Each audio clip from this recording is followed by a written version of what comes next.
I never told my daughter what my wife had hidden inside the old camera sitting in the corner of my shop. When her husband started asking the wrong questions about the lease, my health, my future, I didn't argue, I just watched. Every visit, every move. So I installed a small camera he didn't even know existed. Then one afternoon while I was away, he picked up that camera and tried to open it. That night I watched everything back. That's when I knew this wasn't curiosity. It was a plan. And what he didn't know, my wife had already seen it all years ago. I'm grateful you're here. Before we begin, drop a comment and tell me, where are you watching from? City, country, I want to know. Some elements of this story have been shaped for narrative and educational purposes. Any resemblance to actual names or places is coincidental, but everything I'm sharing with you is worth hearing. The last customer left at 5:20, and by 5:30 I was alone again, the way I had been alone every evening for the past 9 years. I did not mind it the way people assumed I minded it. Solitude in a place you have occupied for 41 years takes on a different quality than solitude elsewhere. The shop had its own sounds at closing time. The tick of the repair lamp cooling, the faint creak of the wooden floor settling. The occasional car passing on Hargrove Street outside with the particular hiss of tires on damp autumn pavement. I knew all of it. The way you know the breathing of a house you have lived in long enough to stop hearing it consciously. I turned the sign from open to closed and stood for a moment, looking out through the front glass at Hargrove Street in the early dark. October in Millhaven comes down fast. By 5 o'clock, the street lamps are already on, casting their amber light over the sidewalk and the maple trees that the town planted in 1987, and that are now tall enough to make the street look like it was always supposed to look this way. The shop smelled the way it always smelled. Camera oil, old leather, the faint chemical trace of developer fluid that had soaked into the workbench wood so long ago that no amount of cleaning would remove it. Vivian used to say the shop smelled like patience. I think she was right, though. At the time I told her it smelled like a living. She had hung the wooden slat curtains in 1991, the ones on the south window, the ones that threw those particular bands of light across the repair bench on sunny mornings. Cedar with brass fittings, from a shop in Burlington that had since closed. I had never taken them down. There had never been a reason good enough. The last customer that evening had been a woman in her late 70s, white hair pinned carefully, a good wool coat, the kind of composed bearing that comes from a lifetime of not letting people see more than you intend. She had carried a Polaroid one step in both hands, the way people carry things that matter more than they look like they should. Her son had owned it. He had died in an automobile accident 11 months earlier on a highway outside Burlington, and the camera had stopped working sometime before that. She couldn't remember exactly when. She had found it in a box while clearing his apartment and had carried it for 3 weeks before deciding to bring it in. I don't even know if there's film in it, she said. I just thought if it could work again. She didn't finish the sentence. She didn't need to. I examined the camera while she sat in the customer chair. The mechanism was simple. A jammed film advance, a small gear slipped from its track. The kind of repair that takes longer to explain than to perform. I worked in silence for 45 minutes. She sat with her hands folded and watched or looked out the window or both at once. When I set it on the counter and showed her that the advance moved freely again, she pressed the test button and the flash fired once in the quiet shop. A sharp white light that lasted a fraction of a second and left the room looking darker than before. How long have you done this? She asked. 41 years, I said. Long enough to know the difference between a camera that's broken and a camera that's given up. She looked at me when I said that. Then she looked at the Polaroid. She paid what I asked without negotiating. People rarely negotiated in this shop, which I had always taken as a sign that they understood what they were actually paying for. And she left at 5:20 with the camera held carefully against her coat, the same careful grip she had carried it in with. I stood at the window and watched her walk east toward the parking structure on Mill Avenue until she turned the corner and was gone. Then I turned back to the shop. In the corner of the glass display case on a square of red velvet sat the Leica M3. Black compact, made in 1954. The year my father was finishing his third year of teaching high school mathematics in a town that no longer exists under that name. The camera had come to me through Vivian brought to the bench on a Saturday morning in the summer of 2014, held with the careful deliberateness of someone carrying something she had waited 16 years to touch. I had kept it there ever since in the place that seemed most natural for it, which was also the place where it was visible every day and where I never quite managed to look at it directly. I had never repaired it. There was nothing to repair. The Leica M3 was in better condition than most cameras I received that had been used and maintained carefully for their entire lives. I had never sold it, though I had been offered reasonable prices twice. I had kept it because it had seemed from the first day it sat on that velvet square, like something that was waiting rather than abandoned. I picked it up. I held it the way I held it every evening, not examining it, not inspecting it, just holding it. The way you hold something that connects you to a time and a person and a set of circumstances that you are still, after 9 years, in the process of understanding. Vivian had been the last person to touch it before I placed it back on the velvet square in January 2015. I had not known that at the time. I had not known a great many things at the time. I lit the small candle on the far corner of the bench, a habit I had started the week after she died, without deciding to start it. The way certain habits arrive not through intention, but through necessity. Then I sat down on the stool and held the Leica M3 in the amber light and the quiet of the closed shop. I had never thought a camera could save a man's life. But 9 years ago, my wife left one behind, and it did exactly that. Vivian was a teacher, second grade for 26 years, in the same elementary school on Birchwood Avenue, where Claire had been a student, and then later a parent's presence at school events, and eventually, I suppose, a memory in the institutional sense that schools accumulate memories of the families that pass through them. Vivian had never held a camera in her life, not seriously, not with intention, until the summer before she died. What she found inside this one changed everything I thought I knew about the people closest to me. To understand what Vivian left behind, you have to understand who she was and why the summer of 2014 was the last summer we ever had together. Most people, when they think about a person they've lost, start with the big things: the wedding, the children, the years. I've done that too. In the quiet hours when the shop is closed and the candle has burned down to almost nothing. But when I think about Vivian, really think about her, I always come back to small things first. The way she corrected student papers at the kitchen table with a red pen she kept behind her ear. The way she always knew when a student was struggling before the student knew it themselves. The way she laughed, starting in her shoulders, working its way up.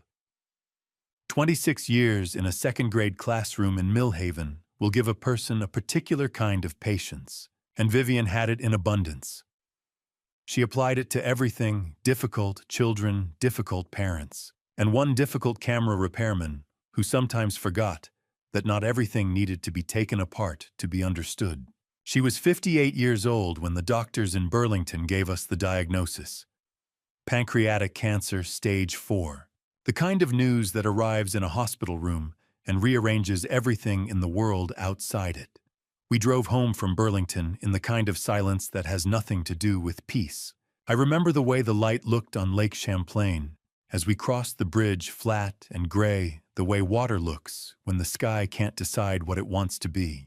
The doctors gave her somewhere between 4 and 8 months. Vivian listened to all of it carefully, the way she listened to everything, and then she asked 2 questions. The first was practical, something about medication and timelines that I've since forgotten. The second was this: what's the best way to spend the time I have left? The doctor looked surprised by the question. I wasn't. That was Vivian. She came to a decision within the week. She told me one evening on the back porch of our house on Birchwood Avenue, while the fireflies were just beginning to come out in the yard. She said she wanted to learn how cameras worked, not to become a photographer, not to take pictures, just to understand, to finally close the distance between herself and something her father had loved before she no longer had the chance. Her father, Raymond Howell, had been a documentary photographer in Vermont through the 1950s and into the early 1960s. He photographed mill towns' farm workers, the changing seasons along the Connecticut River Valley, the kind of quiet, careful work that doesn't make a person famous, but does leave something behind. He died of a heart attack in the winter of 1967 when Vivian was 12 years old. She told me once that she remembered almost nothing about the days immediately after, just the particular quality of cold in the house, and the way his camera sat on the shelf in the hallway for months before anyone moved it. That camera was the Leica M3.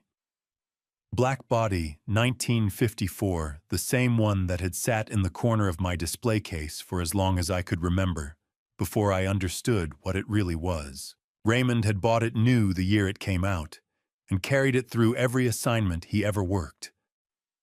When he died, it passed to Vivian's mother, and when her mother died in 1998, it came to Vivian. She had kept it in a shoebox on the top shelf of the bedroom closet for 16 years. She had never once opened the case. She brought it to the shop on a Saturday morning in late June 2014, holding it with the particular care of someone transporting something irreplaceable, which in every sense that mattered it was.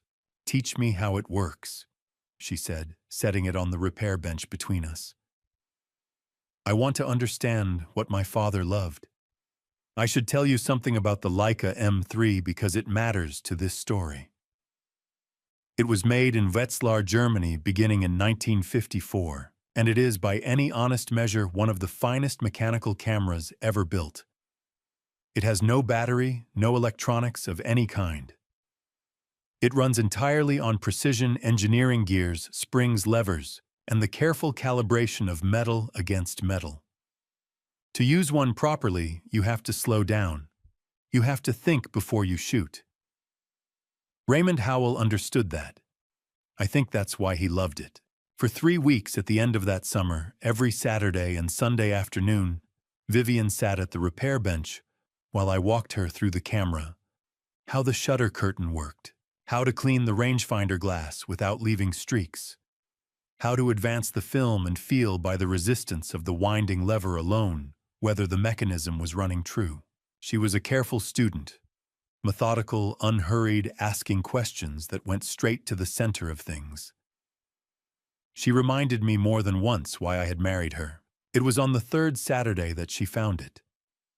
She had the camera open, bottom plate removed the way you do when you're inspecting the film transport, and she stopped. Her hands went still. She looked up at me with an expression I hadn't seen before, something between surprise and recognition. "Eugene," she said, "come look at this." I came around to her side of the bench. Inside the camera, fitted against the inner face of the bottom plate, was a thin panel of metal custom cut, held in place by 2 small pins that Raymond must have set himself decades ago. It was a false floor. The space beneath it was no bigger than a folded index card, but it was there, deliberate, hidden, made by hands that knew exactly what they were doing. Vivian didn't say anything for a long moment. Then she set the bottom plate back in place, turned the lock, and handed the camera to me. "Eugene," she said, "if you needed to leave someone a message they couldn't ignore, where would you hide it?" I remember looking at the camera in my hands, then looking at her. She was smiling, not the wide smile, but the quiet one, the one she kept for moments when she knew something the rest of the room didn't. I told her I didn't know what I'd do. I said maybe I'd put it somewhere obvious right out in the open, where people would see it every day, but never think to look at it closely. She seemed to like that answer. She picked up her coffee and didn't say another word about the camera for the rest of the afternoon. I didn't ask her what she was thinking. That's something I've gone back to more times than I can count in the years since the question I didn't ask, in a summer full of questions I should have. She kept coming to the shop every weekend until mid-September, when the treatments made the afternoons too difficult.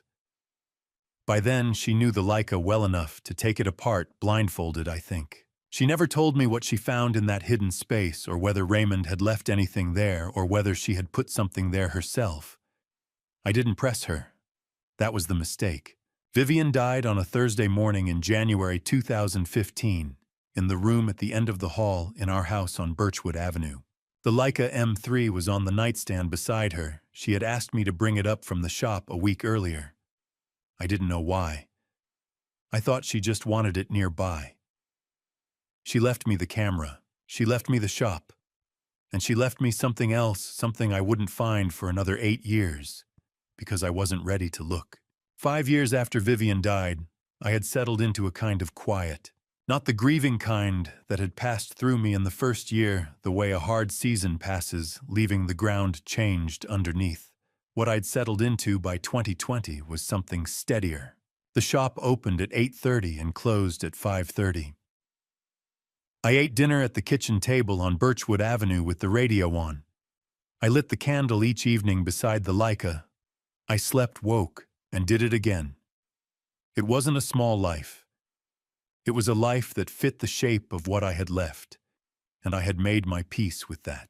Then, one Friday afternoon in early March 2020, my daughter walked through the door, and she didn't come alone. I should tell you about Claire, because she matters to everything that follows. Claire Holloway was 28 years old that spring, a software engineer who had moved to Burlington 3 years earlier for a position with a firm that built infrastructure systems for hospitals and municipal governments. She had Vivian's eyes, that particular shade of gray-green that changed depending on the light, and she had inherited her mother's way of listening, which is to say she listened with her whole face. She came to the shop maybe once every 6 weeks, usually on a Saturday, usually with coffee from the place on Elm Street that she knew I liked. She called every Sunday evening, without fail, the way Vivian had asked her to when she left for college, and Claire had never stopped. That Friday she called ahead, which was unusual. She said she was on her way back from Burlington and wanted to stop in. She said she was bringing someone. Her voice had a particular quality I hadn't heard in a long time, lighter somehow, like a window had been opened somewhere. They arrived just after 4. Claire came through the door first, unwinding her scarf, and behind her was a man in a navy suit who filled the doorway in the way that some men do not because of size exactly, but because of how they carry themselves. He was tall, dark-haired, somewhere in his early 30s, with the kind of good looks that tend to come packaged with confidence. He extended his hand across the counter before Claire had finished her introduction. "Marcus Dane," he said. "I've heard a lot about this place." His grip was firm without being aggressive, the practiced handshake of someone who shakes a great many hands. I told him it was good to meet him, and meant neither more nor less than that. Claire explained they'd met at a technology conference in Burlington earlier that week, a 2-day event focused on infrastructure investment and regional development. Marcus, she said, worked in commercial real estate, specifically in regional acquisition and development projects. He had a card which he offered without being asked. I set it on the counter beside the register and did not look at it again while he was in the shop. Here is something 41 years of repair work teaches you how to read the way a person enters a room. Not in any mystical sense, just in the plain practical sense of observation. The customers who come in nervous hold their cameras too tightly. The ones who don't understand the value of what they have set it down too casually. The ones who are genuinely curious look at the equipment first. And the ones who are assessing look at the walls, the windows, the square footage, and then at the person behind the counter. Marcus looked at the walls first, then the windows, then the ceiling briefly, the way someone does when they're estimating the height of a room, then the front window and the view it gave onto Hargrove Street, then finally at me. I kept my expression easy. I've had 41 years of practice at that too. He was polite throughout, genuinely pleasant. Actually, the kind of pleasant that is very difficult to fault. He asked reasonable questions about the shop. How long had I been on this block? Did I own or lease? Had the neighborhood changed much in the last decade? Each question arrived wrapped in what sounded like casual conversation, the kind of small talk that fills the first 10 minutes between strangers. But the order of the questions was wrong. A man who is simply making conversation with his girlfriend's father asks about the work first. He asks about the cameras in the case or the tools on the bench, or how long it takes to repair a shutter.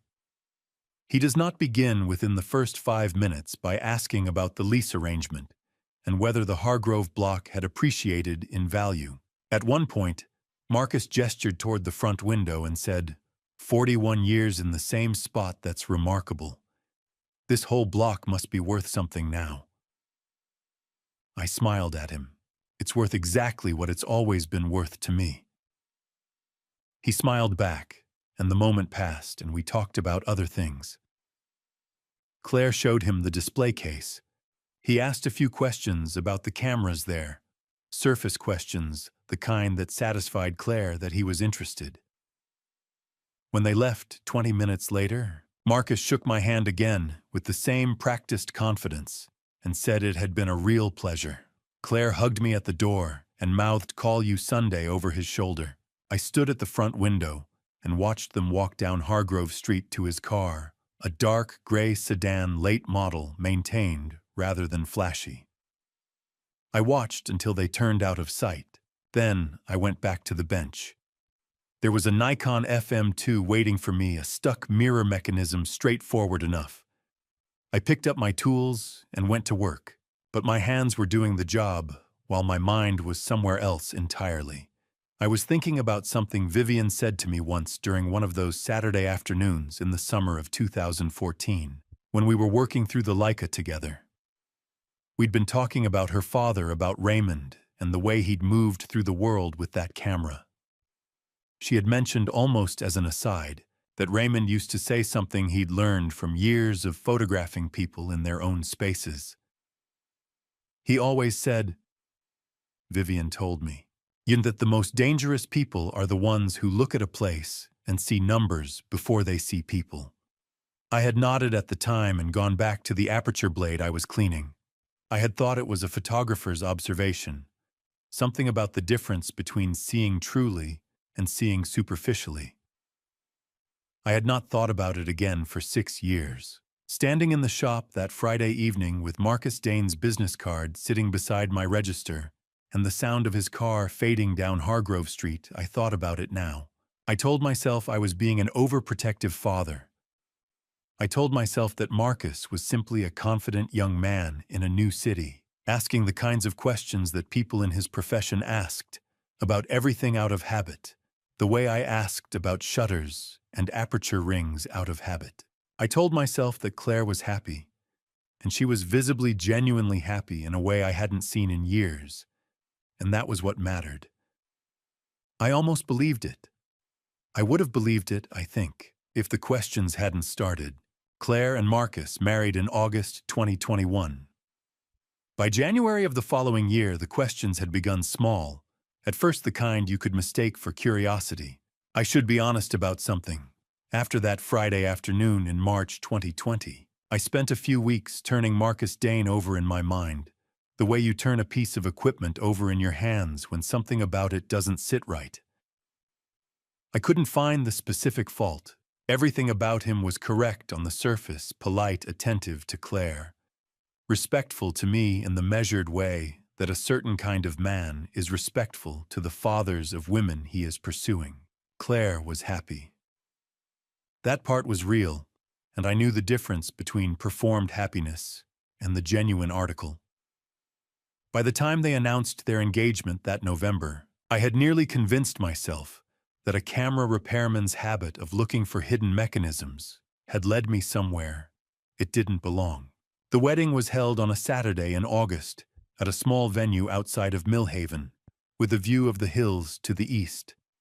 It was a warm evening, clear, the kind of Vermont summer night that justifies every winter you've suffered through to get there.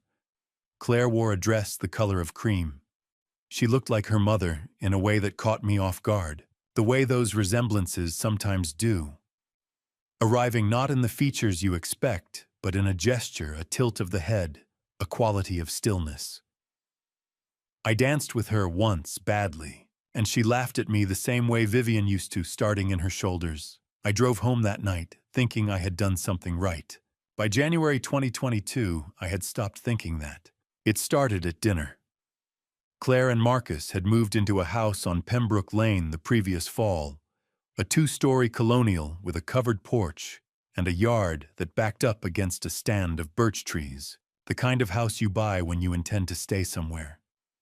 They had us meeting me over for dinner every month or 6 weeks, and those evenings were pleasant enough. Marcus cooked, which surprised me the first time. He was methodical about it, the way he was methodical about most things. He set the table precisely. He chose the wine with the same careful attention he gave everything. The questions began over dinner one evening in January, between the main course and dessert. Dad. Marcus said he had started calling me that sometime after the wedding, and I had not objected, though I noticed when it began, "Have you given much thought to what happens with the shop when you retire?" I told him I hadn't planned on retiring. He smiled at that, an easy smile, and said he understood completely that some men were built for the work, and he respected it. But he mentioned, as though it had only just occurred to him, that a property on Hargrove Street in the current market must represent a considerable asset. He framed it as concern for my security, for Claire's peace of mind. He said Claire worried about me working alone, which was true enough that I couldn't dismiss it as invention. She worries. I agreed. I appreciate it.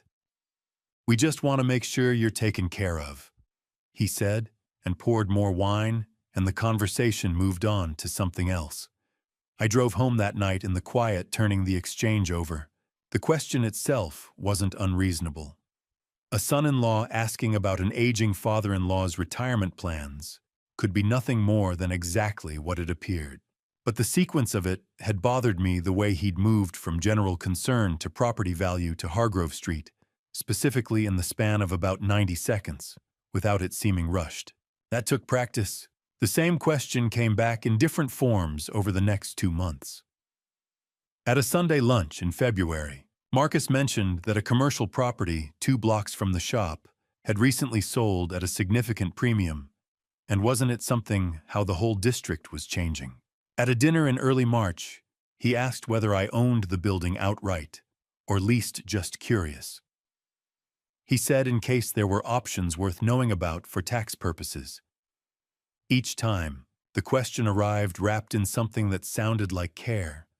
Each time I answered simply and moved on.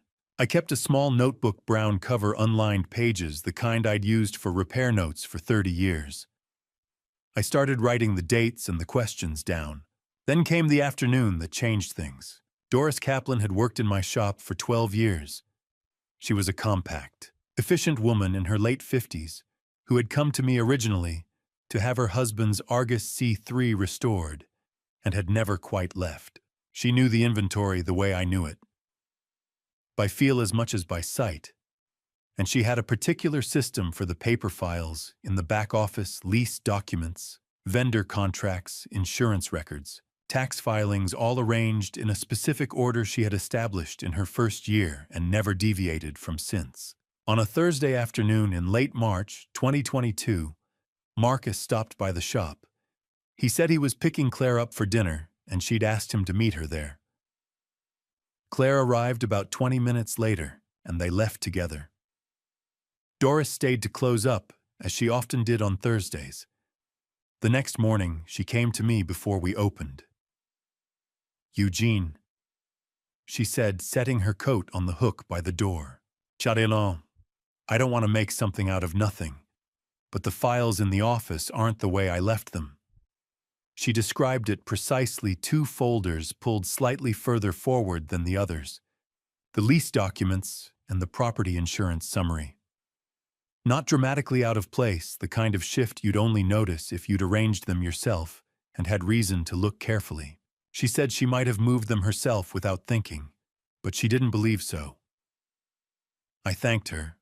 I told her I'd take care of it. I did not tell her what I was already thinking. That evening, I drove to a camera equipment supplier I used in Burlington and purchased a small digital recording module, the kind used in wildlife observation cameras, no larger than a deck of cards. I had an old Nikon F body sitting on the shelf in the back room, a camera from the early 1960s that had come in as a trade-in years ago and never sold. Its body was solid black metal, deep enough, with enough interior space once the optics were removed. I spent the better part of that Sunday afternoon fitting the module inside it, positioning the lens to cover the counter and the office doorway, running a thin wire to a small battery pack tucked behind the shelf where I kept my lens cleaning supplies. On Monday morning, I set the modified Nikon F in the display case at the end nearest the office door, facing outward, indistinguishable from the dozen other cameras sitting there. I tested the angle 3 times before I was satisfied. I didn't know yet what Marcus was truly after.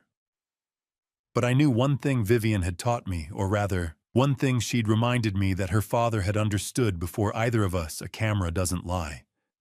And I intended to let it do the talking. A week after I installed that camera, I drove to Callister Road. I needed someone who understood the law the way I understood cameras down to the smallest, most hidden part.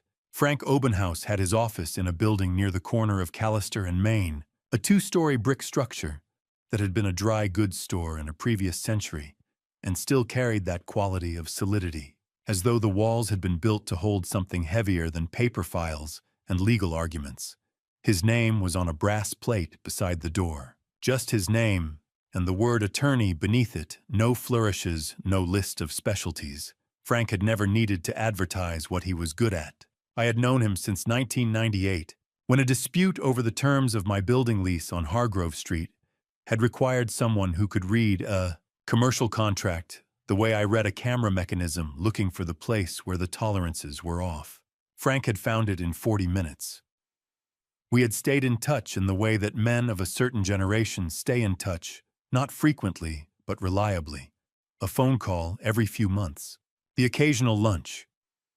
He had come to Vivian's service in January 2015 and stood in the back without being asked, which I have never forgotten. He was 64 now, built like a man who had once been athletic and had settled into a kind of measured solidity. He kept his office the way I kept my bench, spare, functional, everything in its place for a reason. When I called that morning and asked if he had time, he told me to come at 8:30. He was already at his desk when I arrived, coffee made, legal pad open. I told him everything. The questions at dinner beginning in January. The rotation of concerns, retirement property value, the lease arrangement, the asset implications. The way each question arrived dressed in something that sounded like care. Doris and the files. The camera I had installed in the Nikon F body. I laid it out in sequence. The way I would describe a camera's failure to a customer, not with emotion, just with the facts in the order they occurred, because that's the only way to find where something went wrong. Frank wrote while I talked. He did not look up often. When I finished, he set down his pen and looked at me across the desk. "Eugene," he said, "you're not paranoid, you're observant. There's a difference." He explained what he could do, and more importantly, what he could do legally. In his 14 years as a federal prosecutor with the U.S. Attorney's Office in Burlington, where he had handled real estate fraud and money laundering cases across northern New England, he had developed both the knowledge and the contacts to move through certain kinds of information without leaving footprints. Business registration records in Vermont were public documents accessible to anyone through the Secretary of State's office. Court filings were public record through the Vermont judiciary system. Property transaction histories were filed with the county clerk and open to inspection. None of this required a warrant or a court order. It required only time knowledge of where to look and the patience to follow a line of inquiry wherever it led. He also mentioned Richard Cale. Richard had been a special agent with the FBI's Financial Crimes Unit in Burlington for 19 years before retiring in 2018. He now worked as a licensed private investigative consultant, meaning he carried a Vermont PI license and operated strictly within the bounds of what the law permitted, which Frank was careful to specify. Richard could supplement the public record work with what Frank called field work, observing patterns of behavior in publicly accessible spaces, compiling timelines from open sources, identifying connections that public records alone might not make visible. Nothing covert, nothing that crossed the line, but thorough.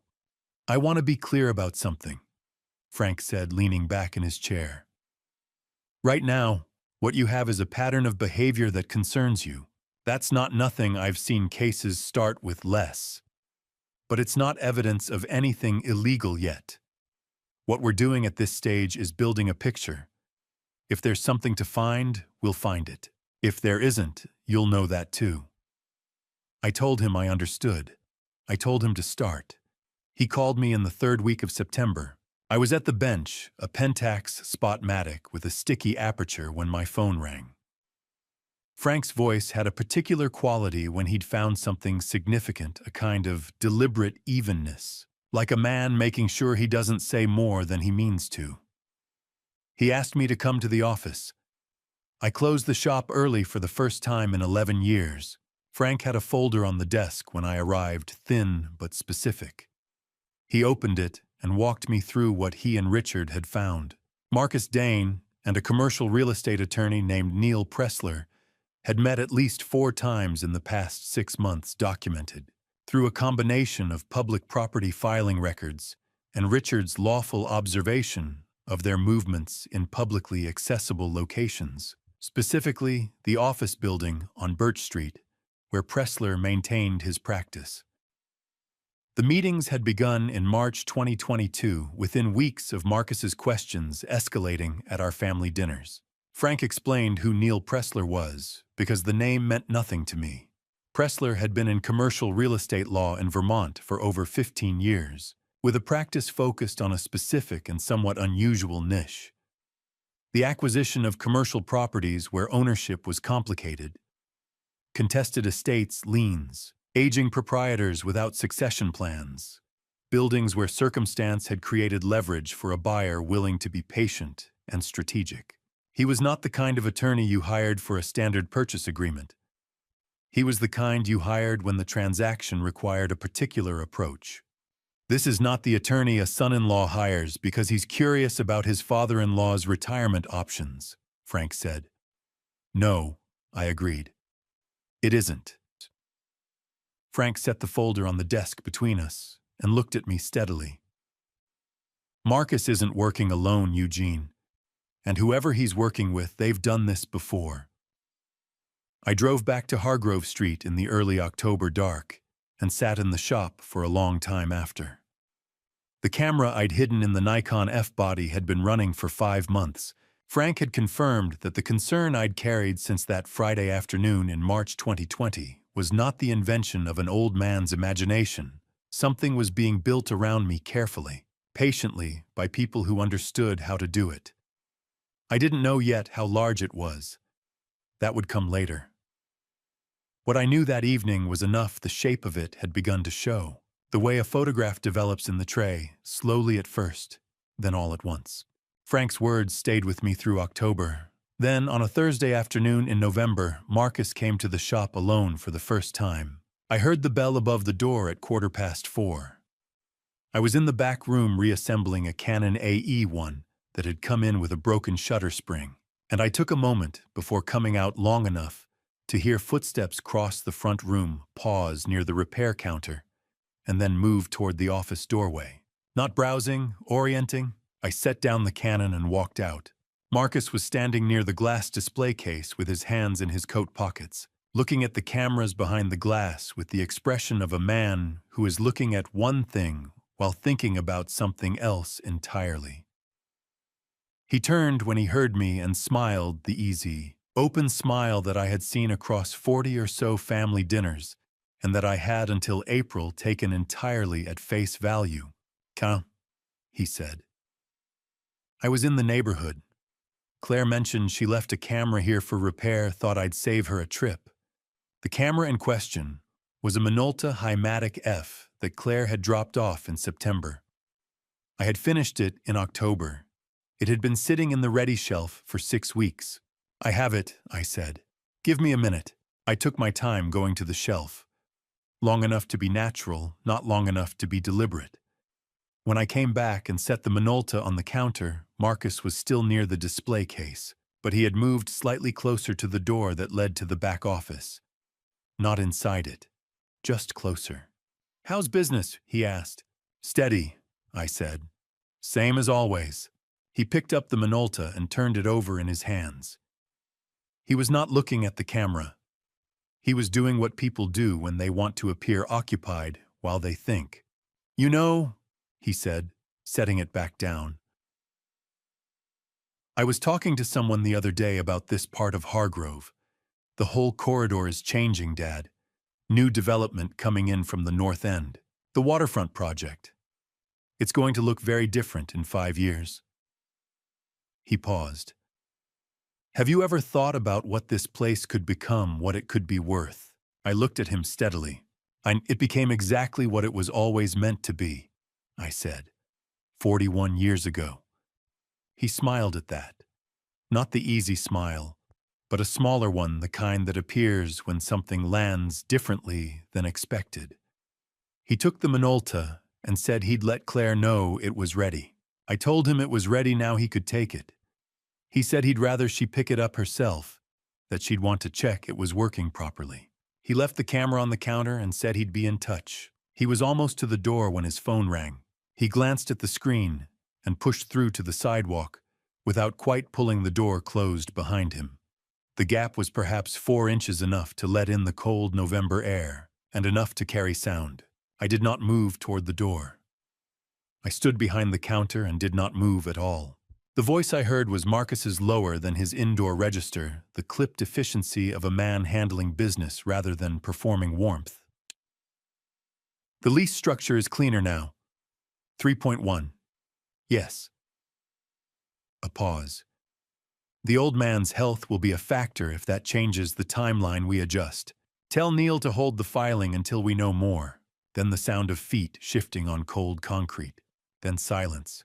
He came back inside 30 seconds later, pulling the door closed behind him properly this time.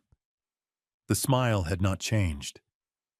That was the thing I kept coming back to afterward, not the words, but the fact that the smile had not changed at all. He said goodbye, said to give his best to Doris, and left. I stood behind the counter for a full minute after the bell above the door stopped moving. 3.1. Neil. The old man's health. I had been right from the beginning. Not suspicious, not cautious, not reading too much into ordinary behavior. Right. There was a structure, a number, a timeline, and I was the variable whose condition needed monitoring before the next filing could proceed. I turned off the front display lights and sat down on the stool behind the repair bench. That evening I lit the candle on the corner of the bench and sat with the Leica M3 in the amber quiet of the closed shop. It was the first time I had sat with it and asked a direct question, rather than simply holding it for the habit of holding it. Vivian had spent the summer of 2014 learning something about the world that she had then hidden in the most careful place she knew. Whatever she had found had been specific enough to require hiding and serious enough to require a letter. Had she encountered something like this before, this particular kind of patient, presentable pressure? Had she seen something in Marcus that she had not known how to say aloud? I didn't know. But I intended to find out. Then I remembered the phone call, August 2021. The second week of Claire and Marcus's honeymoon in Portugal. My phone had rung at 11 in the morning, early afternoon in Lisbon, and it had been Claire. She hadn't said much. She asked how the shop was. She asked if I was eating properly. Then she said, "I just wanted to hear your voice, Dad." I had been touched by it. A daughter thinking of her father from across the ocean on her honeymoon. I had not asked why she needed to hear my voice at that particular moment. I had not asked what was in the room behind her when she called. I was asking now. That night I couldn't sleep. I sat with the Leica and thought about the number Marcus had said with such complete ease, $3.1 million, and about Claire calling me from Portugal just to hear my voice. Something between those two things had the feeling of being connected. I just didn't yet know how. After that Thursday, I began reviewing the camera footage every night after closing. What I found over the next 2 months was not dramatic. It was worse than that. It was methodical. I had a system. Each evening, after I locked the front door and turned the sign, I carried the small laptop from the office shelf to the repair bench, connected it to the recording module's storage drive, and worked backward through the footage in sequence, not skimming, not fast-forwarding past the quiet stretches, but watching at full speed, the way you read a repair log, every entry in order, because you never know which line contains the fault. The camera in the Nikon F body covered the counter, the display case along the left wall, and the open doorway to the back office. The angle wasn't perfect. I'd done what I could with the space I had, but it was sufficient. It showed me what I needed to see. Most of what I saw was ordinary. Customers at the counter. Doris moving between the display case and the office. Deliveries. The unremarkable rhythm of a small shop on a quiet street. I watched all of it without judgment, the way you watch anything when you're looking for something specific, with patience and without expectation. The footage from July 14, 2022, was not ordinary. It was a Tuesday afternoon. I had driven to a supplier in Barra to pick up a set of shutter curtains for a Nikon repair I'd been waiting on, a round trip of about 2 hours. Doris had stayed to mind the counter. The footage showed her moving through the afternoon routine, a customer around 2 o'clock, a phone call, some filing. Marcus arrived at 3:47. He came through the front door, greeted Doris at the counter, and they exchanged a few minutes of what appeared to be easy conversation. I couldn't hear it. The recording module captured video only, not audio. Then he moved to the display case. Not the section near the door where the cameras for sale were kept. The far end. The corner section. He reached into the case. The display case was not locked. During business hours, customers handled things regularly and lifted the Leica M3 from its square of red velvet. He turned it in his hands, the way a person does when they know what they're looking for. Then he turned it upside down and examined the bottom plate. He pressed his thumbnail against the locking tab and rotated it, the motion you make when you're trying to open the base of a Leica, which releases by turning a small wheel lock at the base of the body. He applied pressure. The plate didn't come free. He tried again, slightly differently. Nothing. He set the Leica back on the velvet right side up, adjusted its position carefully, precisely as though he wanted it to look undisturbed, and smiled at something Doris said. They talked for another few minutes. Then he left. I watched that sequence 4 times. I want to be clear about what I understood in that moment, and what I did not. I understood that Marcus knew the Leica M3 had something inside it, or believed it did, and that he had tried to open it and failed. I understood that this was not casual curiosity. A man does not turn a camera upside down and work the bottom plate lock with that kind of focused deliberation out of casual curiosity. He was looking for something specific. Someone from Dane Commercial Properties had approached Vivian in 2008, a representative she had written, not the principal himself. Whatever she had said that afternoon, or whatever he had inferred, had traveled back through the company. The name on the card she kept had been Stephen Dane, and that name had reached Marcus. He was looking for something specific, and he knew where to look. What I also understood, and this landed differently, was that Doris had watched him do it. She had been standing 4 feet away, and she had not mentioned it to me. At the time, she must have thought it meant nothing. Or perhaps she already knew more than she was ready to admit. Not that afternoon. Not the next day. Not in the 5 months since. I sat with that for a long time before I moved on to the next footage. The October footage confirmed what I had already begun to suspect.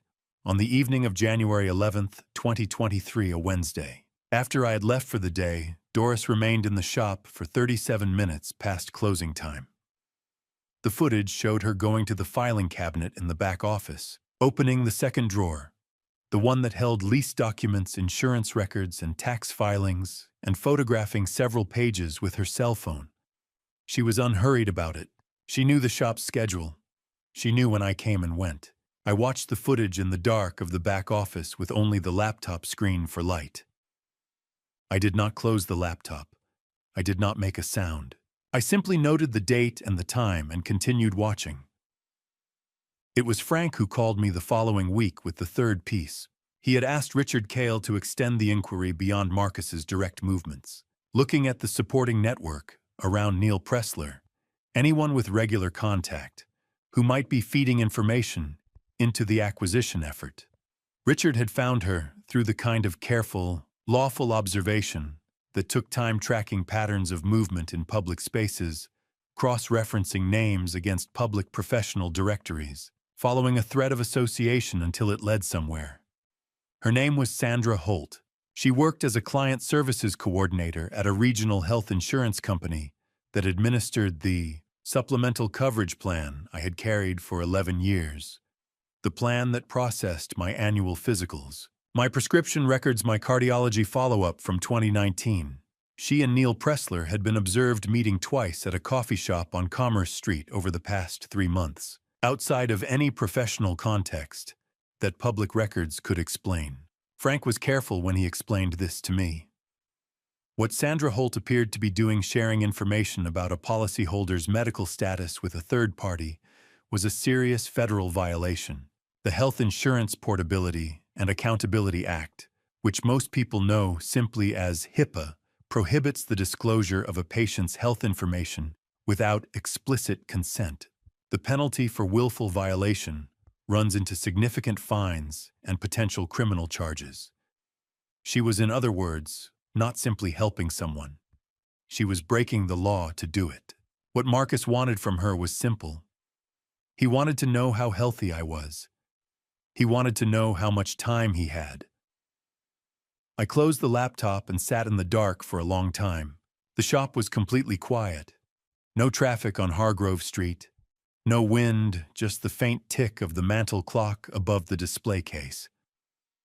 3 things assembled in sequence. Marcus at the Leica's bottom plate trying to get inside. Doris at the filing cabinet photographing what was there. Sandra Holt at a coffee shop on Commerce Street, meeting a real estate attorney to discuss a 72-year-old man's medical records. I thought about what Vivian used to say about her father, about the patience that good photography required.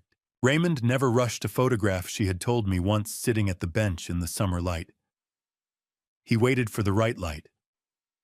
I decided I would wait for the right light too. By February 2023, I had endured enough. Not enough to go to court, but enough to have a conversation. On a Tuesday evening after I locked the front door, I asked Doris to stay. She knew something was coming. I could see it in the way she set down her coat instead of putting it on, deliberate. The motion of a person who has been waiting for a particular door to open and has decided when it finally does not to run from it. I made 2 cups of coffee. I set one in front of her and kept one for myself, and we sat across from each other at the repair bench the way we had sat across from each other for 12 years of Monday morning openings and Saturday afternoon closings. Outside snow was falling in the thin, patient way of a February evening that has nowhere else to be. I know about Harold, I said, and I know about the $15,000. Richard found the transfer. Doris did not deny it. She looked at the coffee cup for a moment, and then she looked at me, and then something in her face gave way, not the sharp collapse of someone caught, but the slower release of someone who has been carrying a weight alone for too long, and has finally been given permission to put it down. She cried quietly. I waited. When she was ready, she told me. Marcus had approached her in December 2022, not at the shop, but at the parking lot of the Mercy General Outpatient Center, where she went twice a week with Harold for his treatments. He had known her schedule. He had known Harold's name and his diagnosis, and the approximate size of the gap between what their insurance covered and what the hospital required. He had been pleasant about it. That was the detail that seemed to disturb her most, how pleasant he had been. He said he only needed copies of certain documents, the shop's lease agreement, the current insurance policy, the property tax filings. Business information, he called it. Background for a development proposal he was putting together. He said it wouldn't hurt Eugene. He said it was just numbers, just paperwork, just the kind of thing that informed conversations between reasonable people. She had not believed him entirely. But Harold needed the money, and she had taken it. He came to you at the hospital, I said. Yes, I sat with that for a moment. The snow outside the window made no sound. How many times have you passed information to him since December? 3 times, she said. Copies. Nothing I thought would... She stopped. I don't know what I thought. I looked at Doris Kaplan 12 years across that counter. 12 years of the particular loyalty that accumulates between two people who open and close the same small space every working day. I thought about Harold, who had come to the shop Christmas party for 11 consecutive years, and who made a specific point of complimenting whatever Doris had baked that morning. I thought about what it cost a person to make the choice she had made, and what it cost to sit here now and admit it. I was not angry. Anger would have been easier, and easier was not what the situation required. Doris, I said, I'm not going to let you go, and I'm not calling Frank tonight. She looked up. So what I need from you is to keep working. Same hours, same tasks, same everything. I paused to let that settle before continuing. But from now on, anything you pass to Marcus comes through me first. You give him what I decide, you give him enough to keep him confident, not enough to do any actual damage. He needs to believe the plan is still moving. We're going to let him believe that. She was quiet for a long moment. And if he asks for something specific, you tell me first, always. It was not a kind choice to offer her. It was the only available one, which is a different thing. She understood that. The nod she gave me was not grateful exactly. It was the nod of a person who has recognized the shape of the path in front of them and accepted that there is no other. I stood and placed my hand briefly on her shoulder, the gesture of a man who had made his decision and did not need to add anything to it. Harold needs to get well, I said. Keep your attention on that.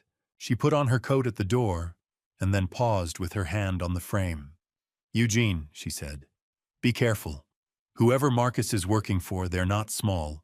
I thanked her. I locked the door behind her and stood in the quiet shop listening to the snow outside, which had nothing to say, and said it thoroughly. Then I went back to the repair bench and sat down with the Leica M3. There was something I had been avoiding for 8 years. A thing I had circled around every evening without quite approaching setting the camera down before I reached the particular question it kept asking. I had told myself it was respect. I had told myself it was grief. I understood now that it had been neither. It had been fear. I decided that February evening to stop being afraid of a camera. Before I tell you what was inside that camera, drop a camera in the comments so I know you're still here. A note: this story contains some fictionalized elements shaped for storytelling purposes.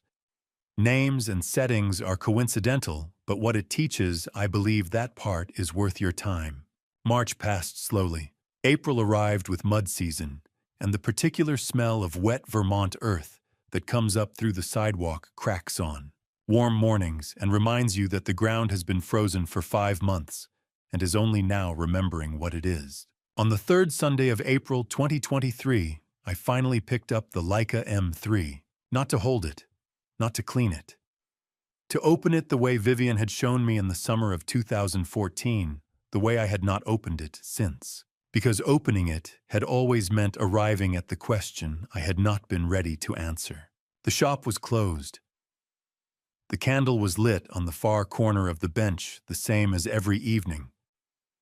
Outside Hargrove Street was quiet in the way it was quiet on Sunday nights, no foot traffic. The occasional car, the street lamps doing their amber work on empty pavement.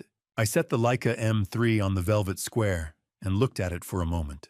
Then I pressed the lower left corner of the base plate light pressure, the way Vivian had demonstrated with her index finger, patient and deliberate, and slid the bottom panel to the right. It moved exactly as it had moved in 2014. Precision engineering from 1954 still operating within tolerance after 70 years. The cavity beneath the film chamber was small, perhaps 3 centimeters deep enough for a folded piece of paper, and nothing larger. There was a piece of paper inside. I took it out. The sheet was folded into quarters. The edges had yellowed slightly the way paper yellows when it has been enclosed for years without light or air. I unfolded it on the repair bench under the lamp. Vivian's handwriting, the careful, evenly spaced cursive of a woman who had taught second graders to form letters for 26 years and had never lost the habit of writing as though legibility were a form of courtesy. The date at the top of the page, December 2014, 1 month before she died. I read it slowly the way you read something that has waited a long time to be read. She began by telling me about something that had happened in 2008, something she had handled alone because I had been occupied with the shop during what she described without complaint as a particularly demanding autumn.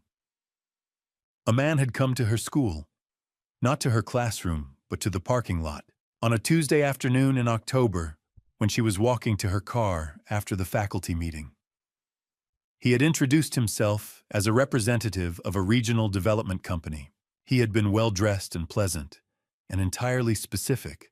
The Hargrove Street corridor was under active consideration for priority commercial redevelopment, he said, and property owners in the affected area would benefit from early conversations about their options. He had given her a card. The company name was Dane Commercial Properties.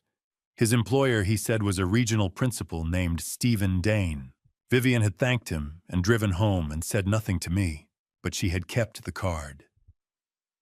And over the following weeks, she had done what Vivian did when something bothered her. She had researched it quietly and thoroughly. The way a person researches something when they are not yet sure whether they have found a problem or simply an unpleasant coincidence. She had found 2 civil cases in Vermont County records. Both involved property acquisitions in which Dane Commercial Properties had been a party. In both cases, the sellers had been elderly owners of small commercial properties. In both cases, there had been a pattern initial approach, extended negotiation, evidence of pressure applied through third-party channels, a zoning complication here, an insurance irregularity, there followed by a below-market sale within 18 months of first contact. Neither case had resulted in criminal charges. Both had settled quietly. Eugene, she wrote, and I could hear the particular register she used when she was telling me something. She needed me to take seriously. If anyone ever approaches you or the children with an offer to buy the shop, and the name Dane appears anywhere near the conversation, do not sign anything. Not until you have spoken with Frank. She wrote one more line below that. I am telling you this in the only way I trust will reach you at the right moment. You know where to look. You always have. I folded the letter. I sat with it in my hands for a long time. The candle burned on the corner of the bench. The shop was very quiet. Vivian had been dead for 8 years. She had known not about Marcus, not about the specific shape the pressure would take, but about the name and the method and the history behind it. She had known in 2014 and had written it down and placed it in the one object she was certain I would eventually open in my own time when I was ready. She had trusted me to get there. I picked up the phone and called Frank. He answered on the second ring, which was typical. Frank had always kept his phone close in the evenings, a habit from his years at the U.S. Attorney's Office that he had never entirely left behind. Frank, I said, I need you to look up a name. Stephen Dane. A pause. Eugene.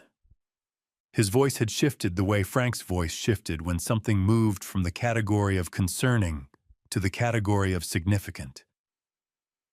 "Where did you hear that name?" I told him. I told him about the letter, about the camera, about December 2014, and the parking lot at Vivian's school in October 2008.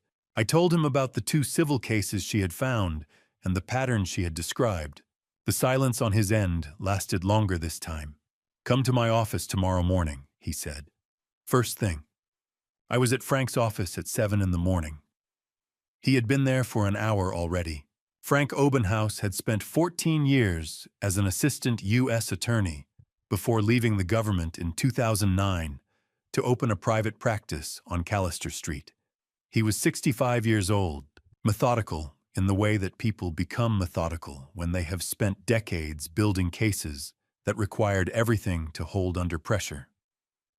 When I arrived, he had already made coffee, already cleared his desk, and already laid out a thin manila folder with the name Dine written across the tab in his compressed, precise handwriting.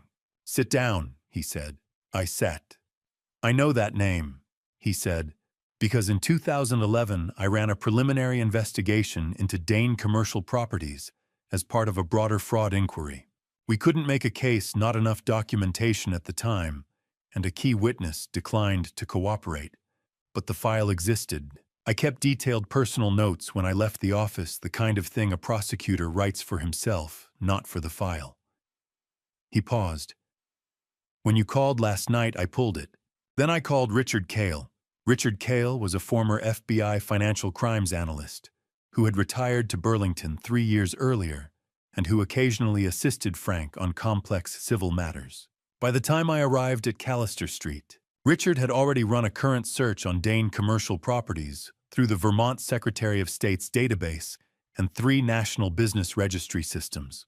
Frank unfolded a map of Hargrove Street and laid it flat on the desk between us. 7 of the 11 commercial properties on the eastern corridor of Hargrove Street had changed ownership in the past 5 years. Frank pointed to each one: a dry cleaner, a framing shop, a vacant storefront that had been a jeweler until 2022, mixed-use buildings near the Mill Avenue intersection, and 2 others closer to the north end.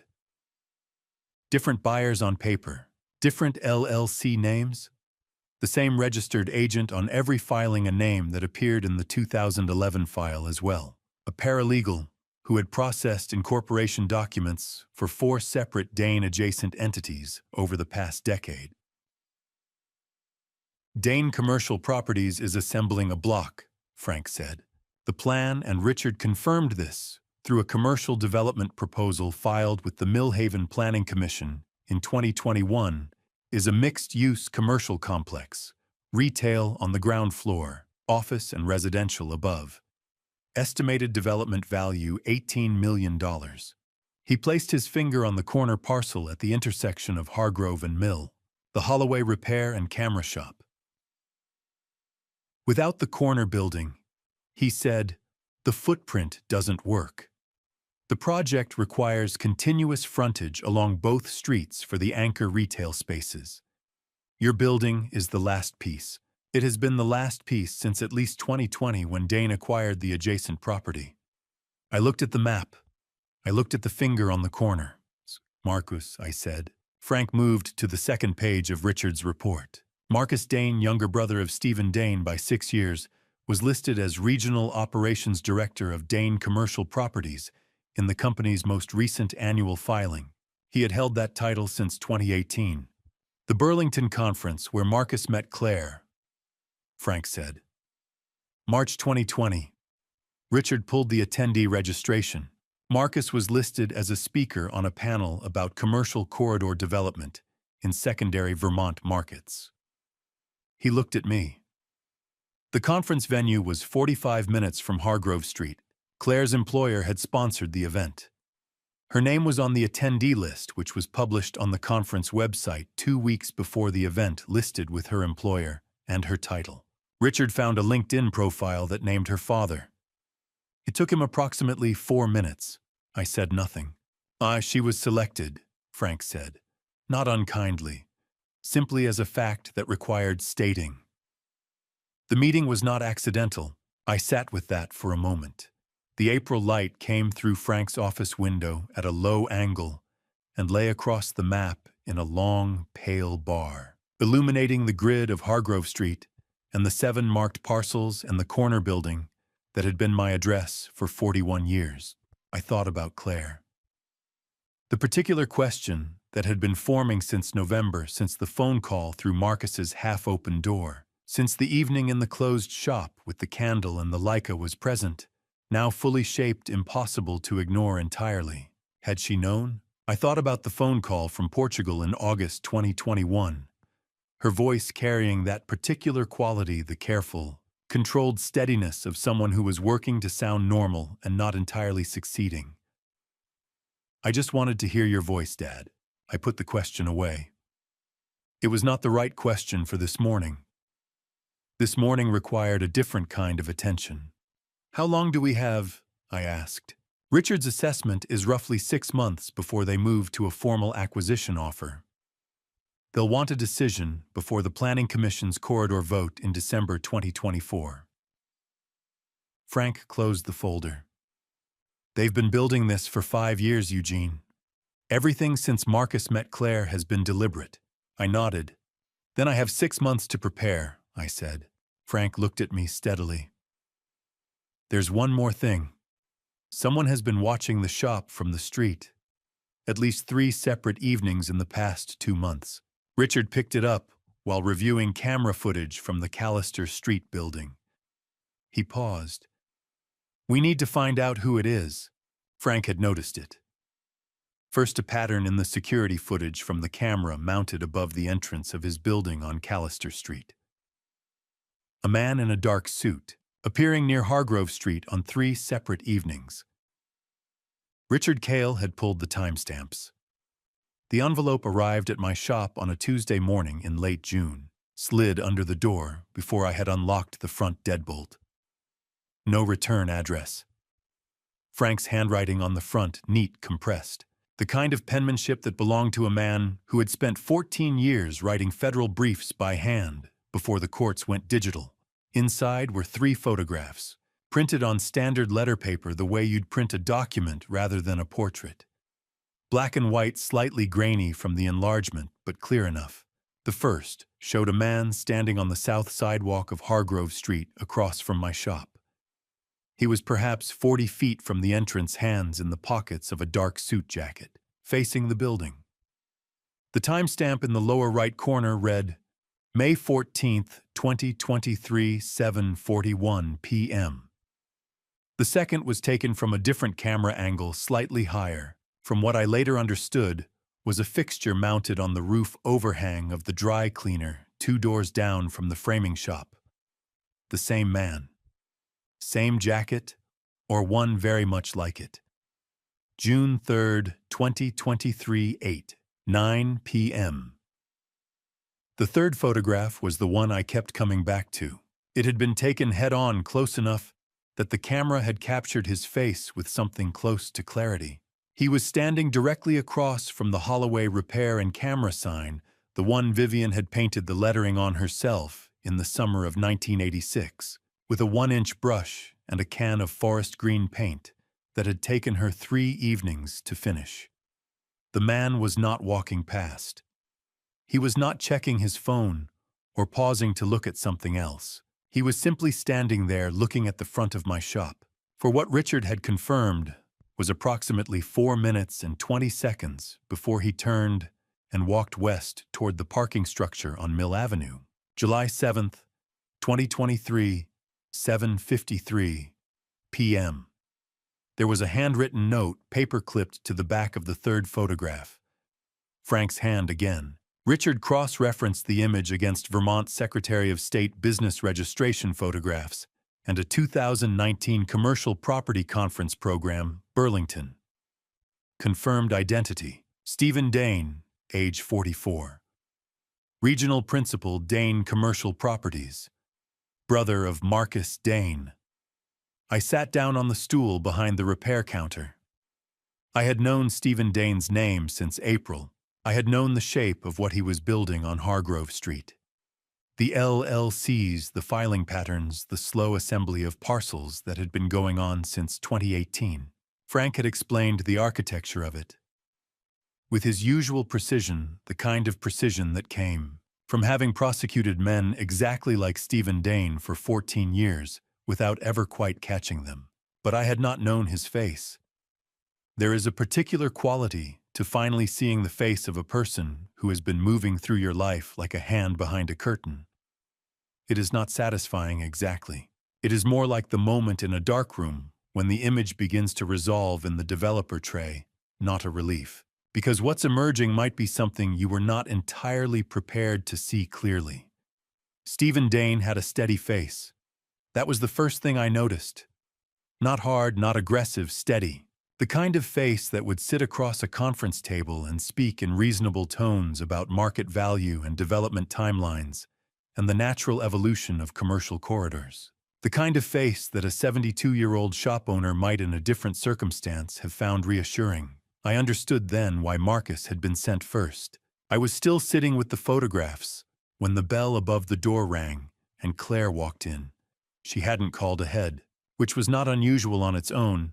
Claire had always been the kind of person who stopped by without warning the way Vivian used to, the way people do when a place has always been home. But the timing lodged in my chest in a way I couldn't entirely account for. I slid the photographs face down under the edge of the repair mat before she reached the counter. "Hey, Dad." She was in her work clothes, the kind of business casual she wore to the office on days when she wasn't presenting to clients. Her hair was pulled back. She looked tired in the way that people look tired when they've been tired for a long time and have gotten practiced at carrying it. "Hey, sweetheart." I came around the counter and hugged her the way I always did, brief, firm. The hug of a New England father who had never quite learned how to make it last longer without feeling like he was holding on too hard. "What brings you by?" "Nothing specific." She moved to the glass cabinet along the far wall, the one that held the cameras waiting for repair. A Rolleiflex with a sticky advance lever, a Canon AE1 with shutter problems, a battered Minolta that someone's grandchild had dropped in the driveway. She looked at them without touching the glass. "You seem tired, Dad." "I'm fine, Claire. Just working through a few things." She nodded. She picked up a small lens cloth I'd left on the counter and set it down again. Then she looked at me, not the quick look of a daughter checking in, but something longer. Something that took its time. I had spent 41 years reading the light in a room, the way it fell, what it revealed, what it softened. I had spent 72 years reading the faces of people I loved. I knew the difference between a daughter who was worried about her father and a daughter who was carrying something she had not yet decided whether to put down. Claire was carrying something. "Is Marcus at home tonight?" I asked. "He had a dinner thing." She said it lightly, the way you say something lightly when the weight of it is precisely the point. "Probably be late." We talked for another 15 minutes about nothing consequential. A neighbor's fence dispute on Pembroke Lane. Whether I was eating properly, a film she had watched twice in 1 week because she found it comforting. When she left, she squeezed my arm at the door and said, "Call me if you need anything, okay?"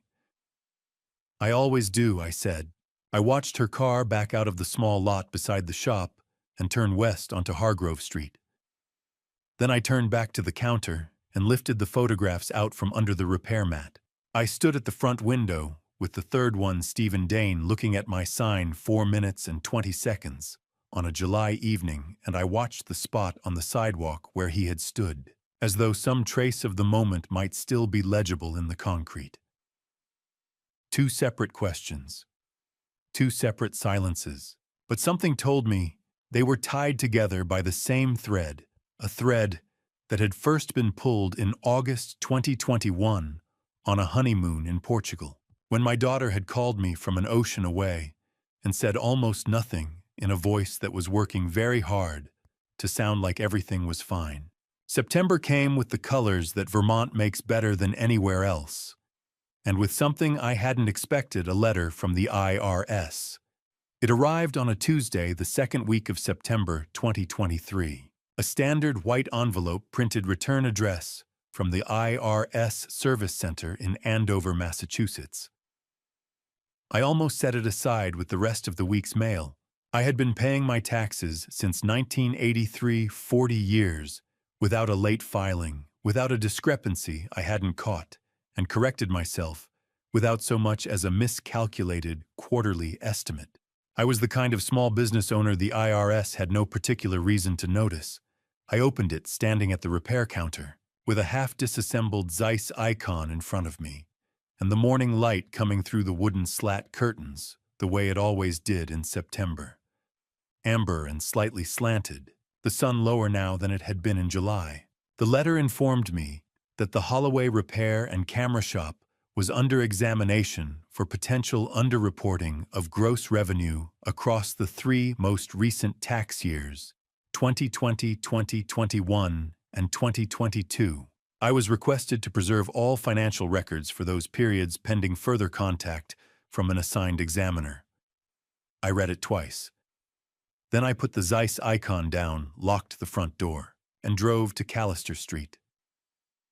Frank read the letter once, slowly, without changing expression. Then he set it flat on his desk and looked at me over his reading glasses. "You have your books in order," he said. It was not a question. "Every receipt since 1983, I said. "Doris keeps the digital records. I keep paper backups in a fireproof cabinet in the back room." Frank nodded. He picked up his phone and made a call right there in front of me. 3 rings, then a woman's voice. "Grace," he said, "I need you on a small business examination. Clean books, bad faith filing behind it, I'm fairly certain. Can you start this week?" A pause. "Good. I'll have Eugene Holloway bring everything to your office by Thursday." He set the phone down. "Grace Portman," he said. "Forensic accountant. She worked financial fraud cases with my team at the U.S. Attorney's Office for 6 years before she went private. If your books are clean, she'll confirm it. And if someone filed a false report to trigger this examination, she'll find the seam." Grace Portman worked out of a quiet office above a title company on Merchant Street 2 blocks from the county courthouse. She was methodical in the way that people are methodical when they have spent years unraveling financial structures that other people built specifically to confuse, not hurried, not showy, just precise. Over 2 weeks, she reviewed every deposit record, every repair invoice, every quarterly filing, every Schedule C going back to 2020. She cross-referenced the reported figures against the shop's bank statements, the supplier receipts I kept in accordion folders by year, and the handwritten repair log I had maintained without interruption since the day I opened. On a Thursday morning in early October, Grace called Frank, and Frank called me. "Everything's clean," he said. 40 years of clean books. Whoever filed that complaint didn't bother to check whether the numbers would hold up, because they were never planning for it to go to a full audit. The goal was the disruption. Get a federal examination, opened freeze your operating accounts during review, put you under enough financial pressure that a purchase offer starts looking like a way out. It was elegant in the way that predatory things sometimes are. A letter on federal letterhead, an examination notice, the threat of frozen accounts. None of it required them to prove anything. It only required Eugene Holloway to feel the weight of it pressing down steadily, until something gave. Frank was already working on the next piece when Grace delivered her findings. Frank filed a formal legal challenge on my behalf, arguing that the examination had been initiated through a fraudulent third-party referral.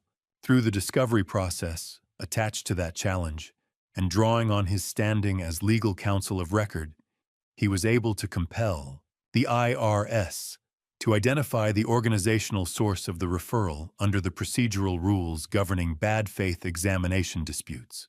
The process took 6 weeks. The referring party was listed as Millhaven Realty Group LLC, with a registered business address in Millhaven, Vermont. Richard Cale ran the name against the Vermont Secretary of State's business registration database within the hour. Millhaven Realty Group LLC had been incorporated in 2021 and dissolved in March 2023, 6 months before the IRS letter arrived. Its registered agent address matched a suite in a commercial office building on Birch Street, the same building where, according to Richard's earlier records, Neil Pressler maintained his secondary office. Frank cross-referenced the LLC's incorporation paperwork against Dane Commercial Properties' own filing history. The registered agent who had filed both sets of documents was the same person, a paralegal whose name appeared in 3 other Dane-adjacent LLC formations going back to 2018. Frank put the file down on his desk and looked at me. "This is criminal now, Eugene. Not just civil. We have fraud and false federal filing.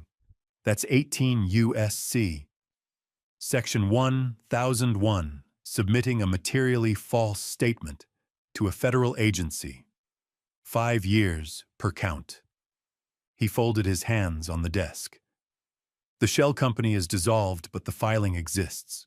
The connection to Dane exists. The intent to coerce a property transaction through federal disruption, that's a prosecutable pattern." I nodded slowly. Outside the window, the maples along Callister Street were burning red and orange the way they always did by the 3rd week of October in Vermont. Beautiful and a little ruthless. Vivian had always said the best thing about autumn in New England was that it didn't apologize for showing you the end of things. "How long before we can use it?" I asked. "We need one more piece," Frank said. "Something that ties Marcus directly to Stephen in writing. A document, a communication, something that places both of them in the same operational chain, not just related by blood or corporate structure, but actively coordinating this specific plan." I sat with that for a moment. Then I thought about Doris. I thought about the documents Marcus had asked her to photograph back in October 2022, the lease, the insurance records, the tax filings. I had known about it since February 2023. I had controlled the information she passed to him since then. But Doris had also described the instructions Marcus gave her. He had not been cautious about it. He had sent her messages. He had used his phone. "Frank," I said, "I think I may already have that piece." When I drove back down Hargrove Street that evening, the sky above the buildings was the deep, bruised blue of a Vermont October night, and the street lamps were already on, casting the familiar amber glow over the sidewalk where Stephen Dane had stood in July, and looked at my shop for 4 minutes and 20 seconds without moving. I thought about Vivian's letter, the warning she had written in December 2014, the names she had researched alone, the 2 civil cases she had found, so I would not have to. She had done all of it quietly in the time she had left, so that I would have what I needed when the moment arrived. I was 72 years old. I was tired. Some evenings I was tired in a way that went past the body and settled somewhere deeper, the tiredness of a man who had been carrying something heavy for a long time without quite being able to set it down. But I was not alone. I had Frank and Grace and Richard and Doris, damaged and frightened and trying to do right by Harold, but still there. And somewhere in the files that Doris had passed to Marcus over the past year, carefully managed, carefully controlled, there was a thread I had not yet pulled. I wasn't done yet. Not by a long measure. Thanksgiving that year was held at Claire and Marcus's house on Pembroke Lane. I brought pie. Marcus opened wine. And for 3 hours we sat around the table and pretended that everything was fine. The house was warm in the way that well-maintained New England homes are warm in late November, radiators ticking. The smell of roasting turkey and butter mixing with something faintly artificial from a plug-in diffuser Claire had in the hallway. She had set the table properly, the way Vivian used to set it for holidays, cloth napkins folded into triangles, the good dishes, out a small arrangement of dried autumn leaves in a ceramic bowl at the center. It looked like care. It looked like effort. It looked, if you were not paying attention, exactly like happiness. I was paying attention. I had been paying attention for months, sharpening the habit, the way you sharpen a lens, learning to notice what was present and what was conspicuously absent. And what was absent from Claire that evening was the particular kind of ease that a person carries when they are genuinely at rest in their own home. She moved well. She laughed at the right moments. She refilled glasses before they were empty and asked about Doris and about the Zeiss icon I had been repairing when she stopped by in July. She was performing competence the way I had watched her perform competence since she was 8 years old, and trying very hard not to cry about something she had decided wasn't worth crying about. Marcus was smooth in the way he had always been. Smooth conversation, flowing easily from the wine to local news, to a remark about a new commercial development proposed near the waterfront that he found interesting from a market timing perspective. He asked about the shop with the practiced warmth of a man who had been asking about the shop for 3 years and knew exactly how to make the question sound like affection.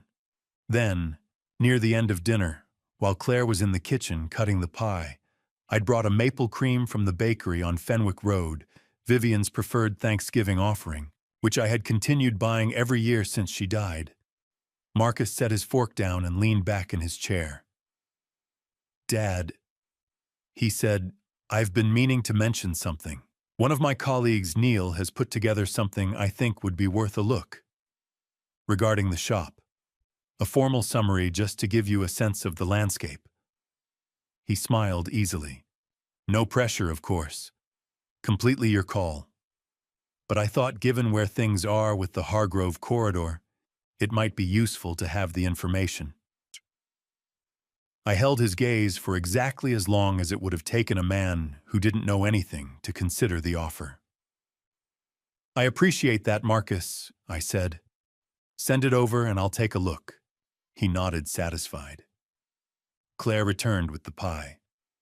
It was almost 9 o'clock when Marcus's phone buzzed on the kitchen counter.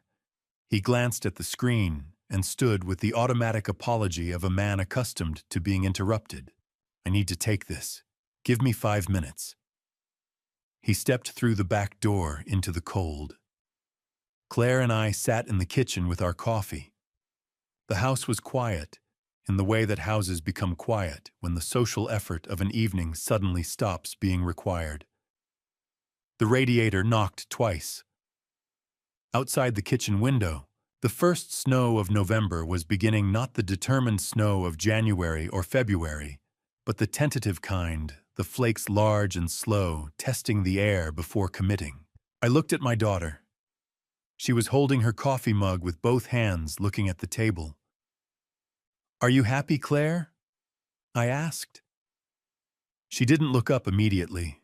The question sat between us for a moment, not awkwardly, but with a kind of weight the way a real question sits, when the person being asked has been waiting for it longer than they realized.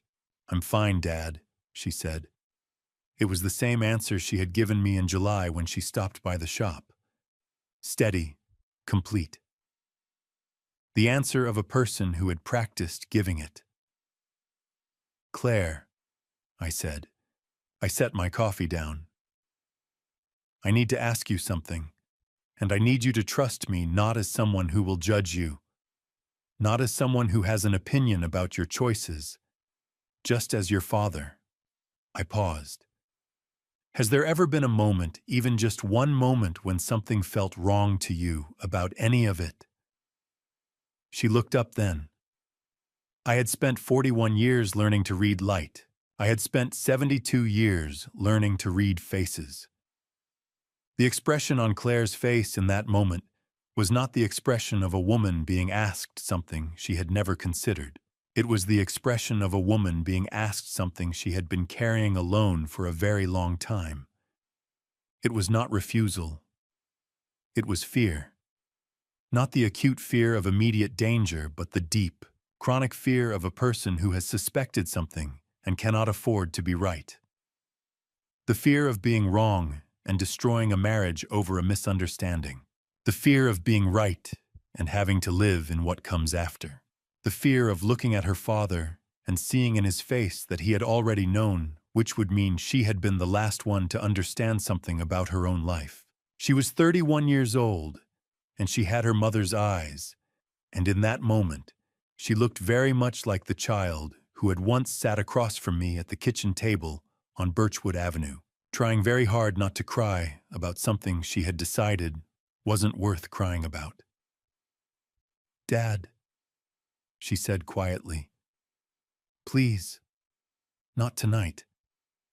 I nodded. I did not push. I did not press or explain or offer her the information I had been collecting since April, the photographs and the LLC filings and the FOIA documents and the forensic accountant's clean report. That was not what she needed from me at 9 o'clock on a Thanksgiving evening with Marcus 20 feet away on a phone call in the cold. I only said, "Okay, but when you're ready, I'll be at the shop." Same as always. She looked at me for a moment longer. Then she nodded once and looked back down at her coffee. Marcus came back inside 4 minutes later, stamping snow off his shoes in the doorway, and the evening resumed its performance. I drove home through the first real snow of the year. The flakes came down heavier now, the way Vermont snow commits once it decides to begin, covering the road in a thin white layer that made the street lamps look softer than usual, less like electric light, and more like something older. I thought about eyes, the way a camera captures light, not the object itself, but the light that surrounds it, defines it, gives it shape and depth. I had spent a lifetime understanding that the photograph was never really about the subject. It was about what the light revealed. Claire's eyes that evening had a particular quality of light that I had not seen in them before. Not the careful steadiness of the July visit, not the practiced lightness of dinner conversation, something different. It looked like relief, like a person who had been waiting a very long time to be asked. The offer arrived on a Monday morning in March 2024. Marcus brought it himself, and that told me everything I needed to know about how confident he had become. He came through the door at 9:15, which was early for a man who generally kept real estate hours. The shop had been open for 45 minutes. Doris had not yet arrived. It was just me, the repair counter, and the particular quiet of a Monday morning in March. The last of the winter light coming through the wooden slat curtains in thin, pale bars. The smell of camera oil and old wood and the coffee I had brewed before unlocking the front door. Marcus was in a navy suit. Not the kind of suit you wear to visit your father-in-law's camera shop. The kind of suit you wear when you are delivering a document on behalf of other people, and you want the document to feel significant. He carried a manila envelope, cream-colored, thick stock, the kind that comes from a law office rather than an office supply store. He set it on the repair counter with both hands squarely, the way you set something down when you want the weight of it to register. "Morning, Dad," he said. "Marcus," I said. "Coffee." "No thanks. I can't stay long." He pushed the envelope slightly forward. "I wanted to bring this to you personally. I thought it deserved a personal conversation." I looked at the envelope. I looked at Marcus. Then I looked up at the hand-carved wooden sign mounted on the wall above the filing cabinet, the one I had made in the summer of 1984. The year after we opened, when it became clear that the shop was going to survive, and I wanted something permanent on the wall to mark that. The name of the shop was carved across the top in half-inch block letters. Below it the year 1983, and below that in smaller lettering that I had not carved, but painted Vivian's handwriting, replicated as carefully as I could manage with a fine brush and a steady hand, a sentence she had said to me in our first year of marriage, and that I had never been able to improve upon. "Every photograph is a certificate of presence." I had been looking at those words for 40 years. I looked at them now for exactly the amount of time it would have taken a man who didn't know anything to gather himself before opening an envelope. Then I opened it.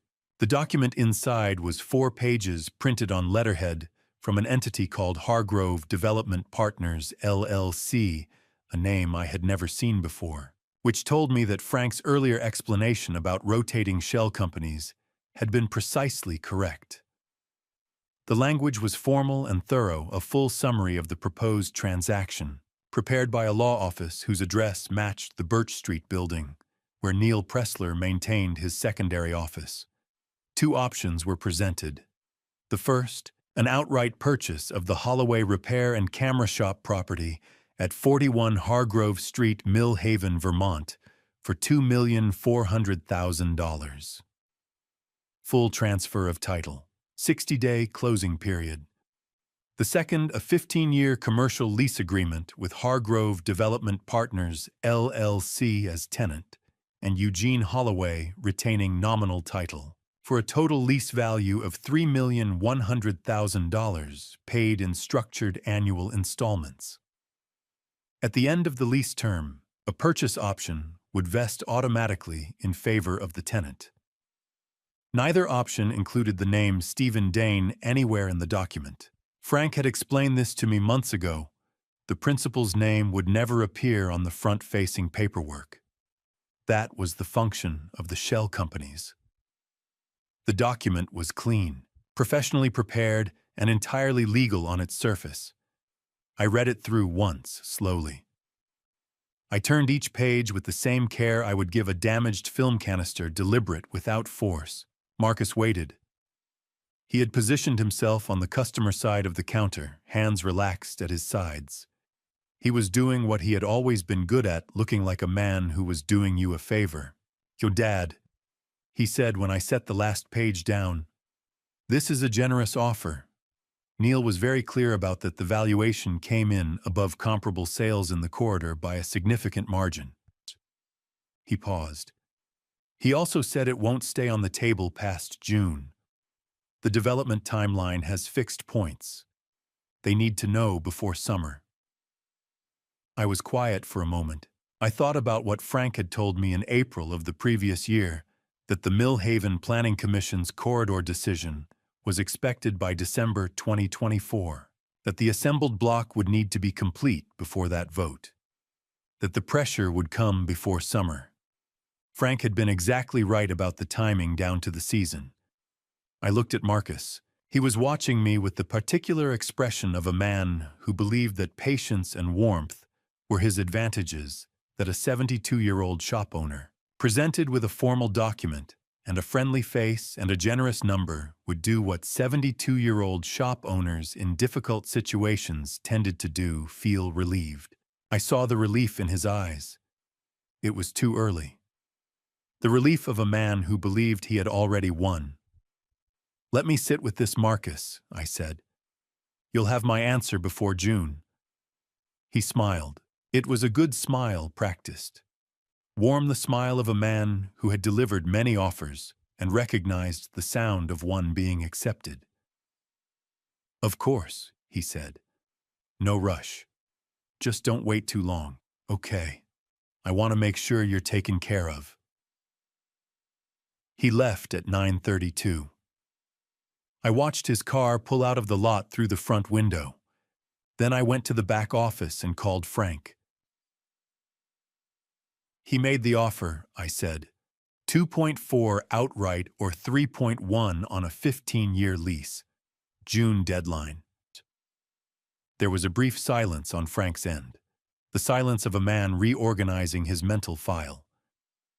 "Shell company on the paperwork?" he asked. "Hargrove Development Partners, LLC. "We'll run it," he said. "Same structure as the last one, almost certainly." Another pause. "Eugene, this is good. This gives us a fixed timeline. We know exactly how long we have." "Frank," I said, "how long do we need?" "We'll be ready by May," he said. I thanked him and hung up. Then I sat down at the repair bench and picked up a Pentax Spotmatic that someone had left for a shutter repair the previous week. The camera was well used, the kind of wear that came from decades of actual work, rather than shelf display brass, showing through the black paint at the corners, the advance lever slightly stiff from old lubricant. I opened the back plate and looked at the shutter mechanism. A camera doesn't take a photograph at the moment you press the shutter button. It takes the photograph at the precise quarter second, when everything aligns: light, distance, aperture, the stillness of the subject, the steadiness of the hand. Press too early and you have blur. Press too late and the moment has already closed. I had been waiting for that quarter second for almost 2 years. Everything was aligning now: the evidence, the timeline, the people in position. The full picture finally resolved in the developer tray. It was almost time to press. Frank and I had spent the entire month of April building the case. By the first Sunday of May, everything was ready. I sat alone in the shop and thought about what I was about to do. The morning light came through the wooden slat curtains the way it always did in May, warmer than March, softer than July. The particular gold of a Vermont spring that Vivian used to say was the light she would choose if she could only have one kind for the rest of her life. The shop was quiet. Doris didn't work Sundays. The repair bench was clear. The glass cabinet along the far wall held its usual collection of cameras, waiting for someone to come back for them: a Rolleiflex with a sticky advance lever, an Olympus OM1 with a broken meter needle, a Yashica mat that had belonged to someone's grandfather and had not been claimed in 4 months. On the bench in front of me sat a brown accordion folder thick with documents. Frank had assembled it over the course of April with the systematic thoroughness of a man who had spent 14 years preparing federal cases and had not lost the habit. 8 sections, tabbed and ordered: the Marcus Pressler file, the IRS documentation, the street camera photographs, the email chain, the shell company filings, and 3 sections of supporting records. Every thread we had followed since April 2023 gathered into one place. Frank had paper-clipped a single handwritten note to the front of the folder. It said, "Eugene, this is enough. This has been enough for some time. Now we decide what we do with it." I set the folder aside and reached for the Leica M3. It sat where it always sat when I was working alone on the small velvet square, to the left of the repair lamp within arm's reach, but not in the way. I had carried it from Vivian's bedside table to the shop in January 2015, and it had occupied that spot, or one like it, for 9 years. I had opened it once in April 2023. I had not opened it since. I opened it now not to look inside, but out of habit. The bottom plate came off smoothly. The false floor was closed, the cavity empty. I had kept the letter elsewhere, folded inside a wax envelope in the fireproof cabinet since the night I first read it. I got up, unlocked the cabinet, and brought the letter back to the bench. I read it from the beginning, Vivian's handwriting careful and slightly forward-leaning. The way her handwriting always was: when she was writing something she wanted to be clear, moved across the yellowed page in the same lines it had moved across for 9 years. The warning about Stephen Dane. The instruction about Frank. The date December 2014, 1 month before she died. And then the final paragraph. The one I had never read aloud. The one I had kept, without entirely deciding to keep it for myself. "Eugene, if you are reading this, it means you found the false floor. And if you found it, it means you needed to. I trust you know what to do. I have always trusted that. But I want you to remember one thing: this is not about the shop. It has never been about the shop. It is about making sure Claire never has to carry alone what we spent 40 years building together. That is all I have ever asked." I folded the letter. I sat with it in my hands for a moment. Then I set it on the velvet square beside the Leica M3 and lit the small candle I kept on the far corner of the bench. The one I had lit every night since January 2015. The one Vivian would have found excessive and sweet in equal measure. The shop was very quiet.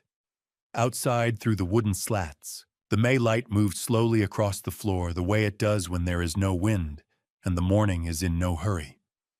This was the stillest moment of all of it. Not the silence of waiting, the silence of having waited and being ready.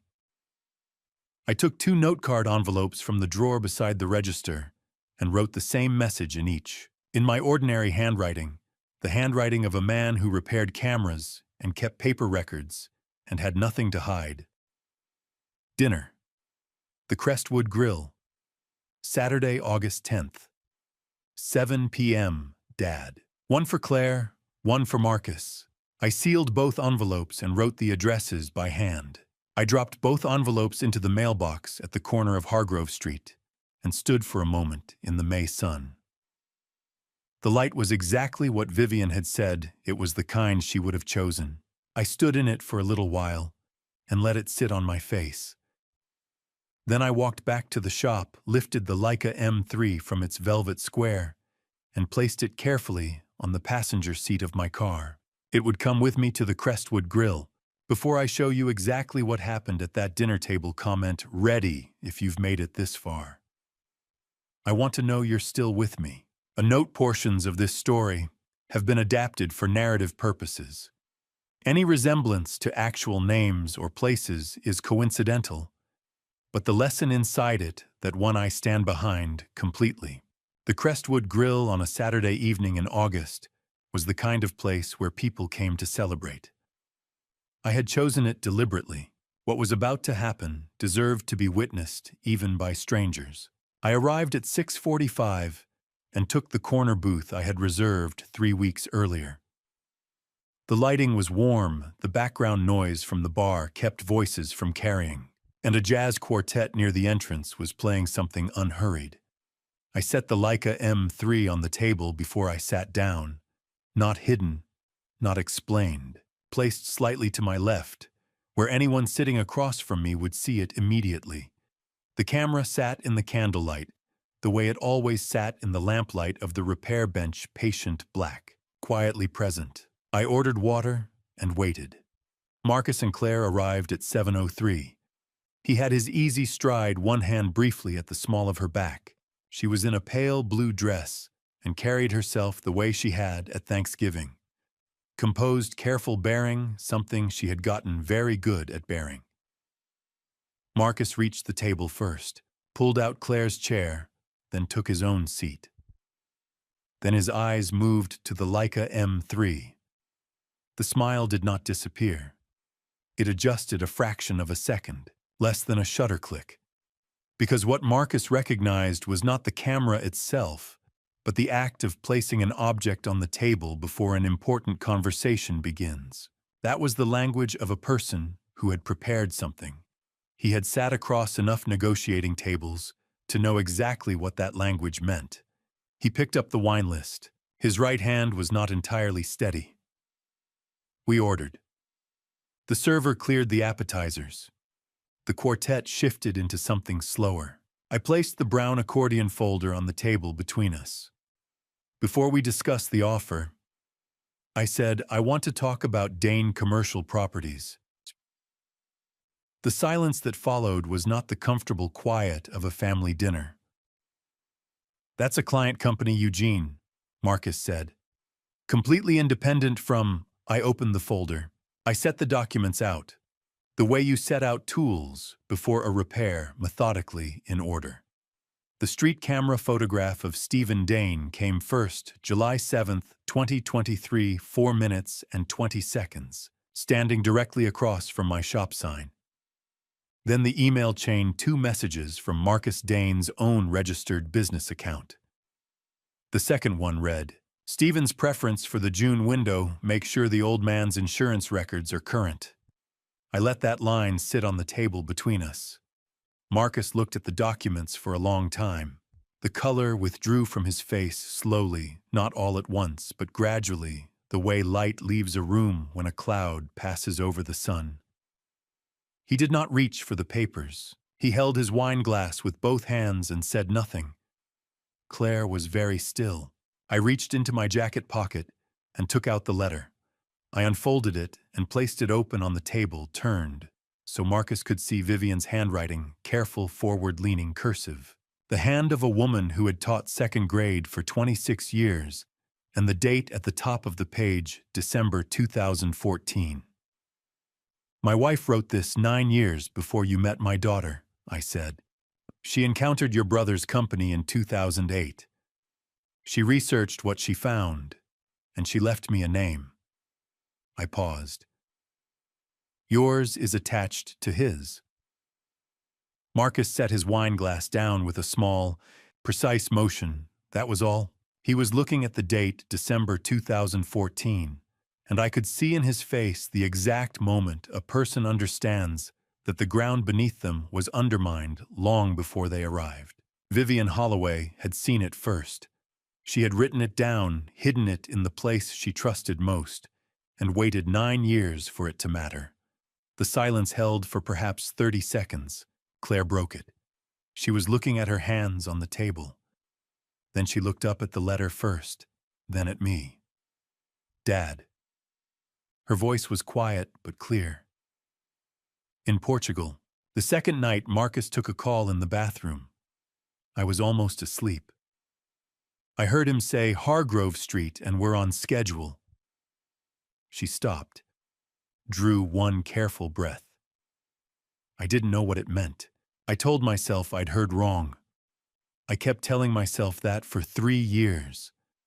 Her eyes were red at the edges, not the red of someone who had just started crying, but the red of someone who had been holding something back for a very long time, and had finally, in this warm room with its candlelight and its unhurried music, decided to put it down. I'm sorry, Dad.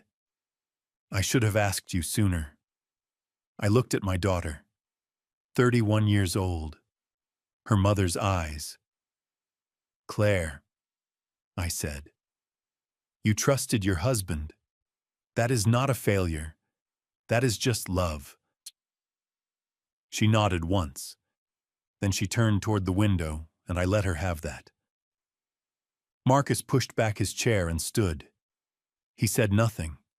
There was nothing left for him to say. He stood with the controlled composure of a man who understood when a room needed to be left, and he prepared to leave it. Frank stepped away from the adjacent table at precisely that moment.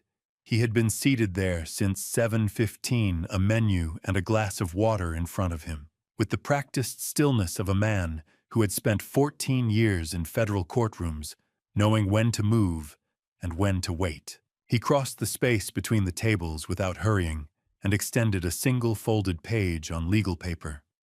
Mr. Dane, Frank said, I want you to know that this documentation has been formally submitted to the Vermont Attorney General and the U.S. Attorney's Office in Burlington. You will be hearing from them. I'd strongly advise you to retain independent counsel before that happens. Marcus took it with both hands. His hands were completely still. Now the stillness of a person who has understood that every move they planned has already been anticipated and that there are no moves remaining. He left without looking back. Claire and I stayed at that table for a long time after. The server came and asked about dessert, and we both said yes without discussing it because it felt like the right thing to do. We ate slowly. We didn't talk much. We didn't need to. The Leica M3 sat between us on the white tablecloth in the candlelight, the same patient, quiet presence it had been for 9 years on the repair bench, and all the decades before that, when it had passed through hands that understood its value, and all the years in between when it had simply waited to be useful. Vivian would have approved of the pie. The weeks that followed that Saturday evening moved differently, slower and cleaner, the way air feels after a long storm has finally passed. Frank filed the complete documentation package with the U.S. Attorney's Office in Burlington and the Vermont Attorney General on Monday, August 12th. He called that afternoon to confirm receipt. He used the word received the way a man uses a word when he wants to be precise and not dramatic about something that is, in fact, quite significant. I thanked him. He said he would be in touch as developments warranted. The first development came before the end of August. Marcus received formal notification of a federal investigation into Dane Commercial Properties' Vermont operations on August 28th. He retained independent criminal defense counsel within 48 hours, not Neil Pressler, who had received his own notification by then and was in no position to represent anyone. I did not feel satisfaction when Frank told me. I felt something more like the absence of a weight I had been carrying so long I had stopped noticing its shape. Stephen Dane was named in a federal complaint in early September. 2 counts of filing false federal documents under 18 U.S.C. Section 1001 and 3 counts of mail fraud under 18 U.S.C. Section 1341, tied to the coordinated scheme to acquire Hargrove Street properties through shell companies and manufactured financial pressure. A reporter from the Millhaven Courier picked it up within a week. The investors behind the $18 million development project began withdrawing within 10 days of the story running. Commercial real estate investment depends on confidence in the principles, and once Stephen Dane's name appeared in a federal complaint, the confidence evaporated with the particular speed of money that has always had an exit strategy. The Hargrove Corridor project was formally suspended by early October. Neil Pressler was suspended from the practice of law by the Vermont Professional Conduct Board on September 19th, pending the outcome of the investigation into his role in the shell company filings. Sandra Holt's license was placed under review the same week by the Vermont Department of Financial Regulation, and her employment at the insurance firm was terminated following an internal compliance review. I did not follow these developments the way a person follows something they have been waiting for. I followed them the way you watch weather, noting what arrives, acknowledging what it means, and returning to the bench. Claire filed for divorce in September. She told me after the papers had been filed on a Saturday morning over coffee from the place on Fenwick Road. She sat on the customer stool across from the repair bench and told me plainly, the way she had always delivered difficult information when she had decided she was ready. "It's done," she said. "I filed Thursday." How are you?" I asked. She thought about it honestly. "Relieved," she said. "Mostly relieved, and a little angry still, but mostly relieved." She moved out of the Pembroke Lane house in the 3rd week of September into a small apartment on Aldrich Street, 4 blocks from Hargrove, close enough to walk on a dry morning. She began coming by on Saturdays without appointment, just the 2 coffees and the customer stool and whatever conversation arrived naturally. Sometimes we talked about the work on the bench. Sometimes she helped catalog the unclaimed cameras in the display case, writing descriptions in a small notebook she had started keeping for the purpose. Sometimes we sat in a quiet that felt, in its texture and ease, like something that had been there all along, waiting for the other things to clear away so it could be noticed. She never asked what I had known or when. I think she understood that the timing had been what it needed to be, and that the answer mattered less than what came after. At the end of October, Doris arrived on a Monday morning before I had unlocked the front door. I saw her through the window glass, standing on the sidewalk in her good coat, holding a white bakery box. I let her in. She set the box on the repair counter without speaking. Inside were 6 pineapple pastries from the Portuguese bakery on Mill Avenue, the kind I had mentioned once, perhaps 12 years ago, that I liked, and which she had apparently filed away in the same careful mental drawer where she filed everything that mattered. "Harold finished his last treatment on Friday," she said. "The doctor says the scans are clear." "That's very good news, Doris," I said. She looked at the counter. Then she looked at me. Her expression held the quality of a person who has rehearsed something and then abandoned the rehearsal in favor of whatever is actually true. "I'm sorry, Eugene," she said, "for all of it." I looked at her 12 years across that counter. 12 years of the shop's particular rhythms and the unspoken agreements that accumulate between 2 people who spend their working days in the same small space. I thought about Harold's medical bills and the February evening when she had sat in the closed shop and told me the truth without being asked twice. "Harold's clear," I said. "That's enough." She nodded once. Then she put her coat on properly and went to open the blinds the way she always did on Monday mornings, letting the late October light into the shop in its long, flat autumn angles. We did not discuss it again. We did not need to. On the last evening of October, Claire stayed after coffee and helped me rearrange the glass display case chronological by decade her idea, which was better than the arrangement I had maintained for 11 years. At one point she lifted the Leica M3 from its velvet square and turned it slowly in her hands, the way her mother had turned it in the summer of 2014 in almost exactly this same light. Then she said, "Have you ever actually used this one?" I thought about it. "Sonically," I said. "I haven't." She looked at me. "Why not?" I didn't have a quick answer. The Leica M3 had been a repository, a vessel, a hiding place, a warning, a gift, and a piece of evidence.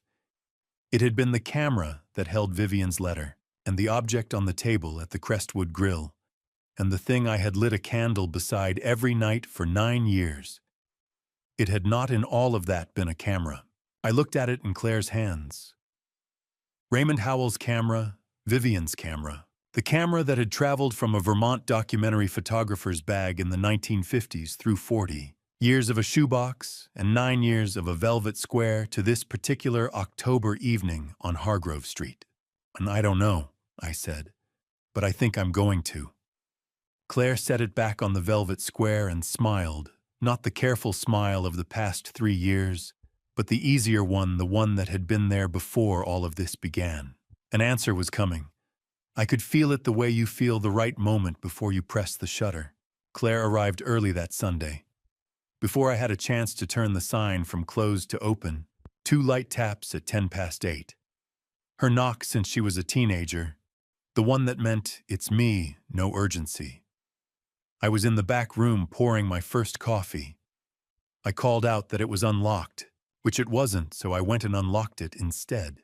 She came in with 2 cups from the place on Fenwick Road and set one on the corner of the repair bench without being asked. She had her hair loose and was wearing a sweater I recognized from years ago, the kind of thing you wear on a Sunday morning when there is nowhere to be and no version of yourself to perform.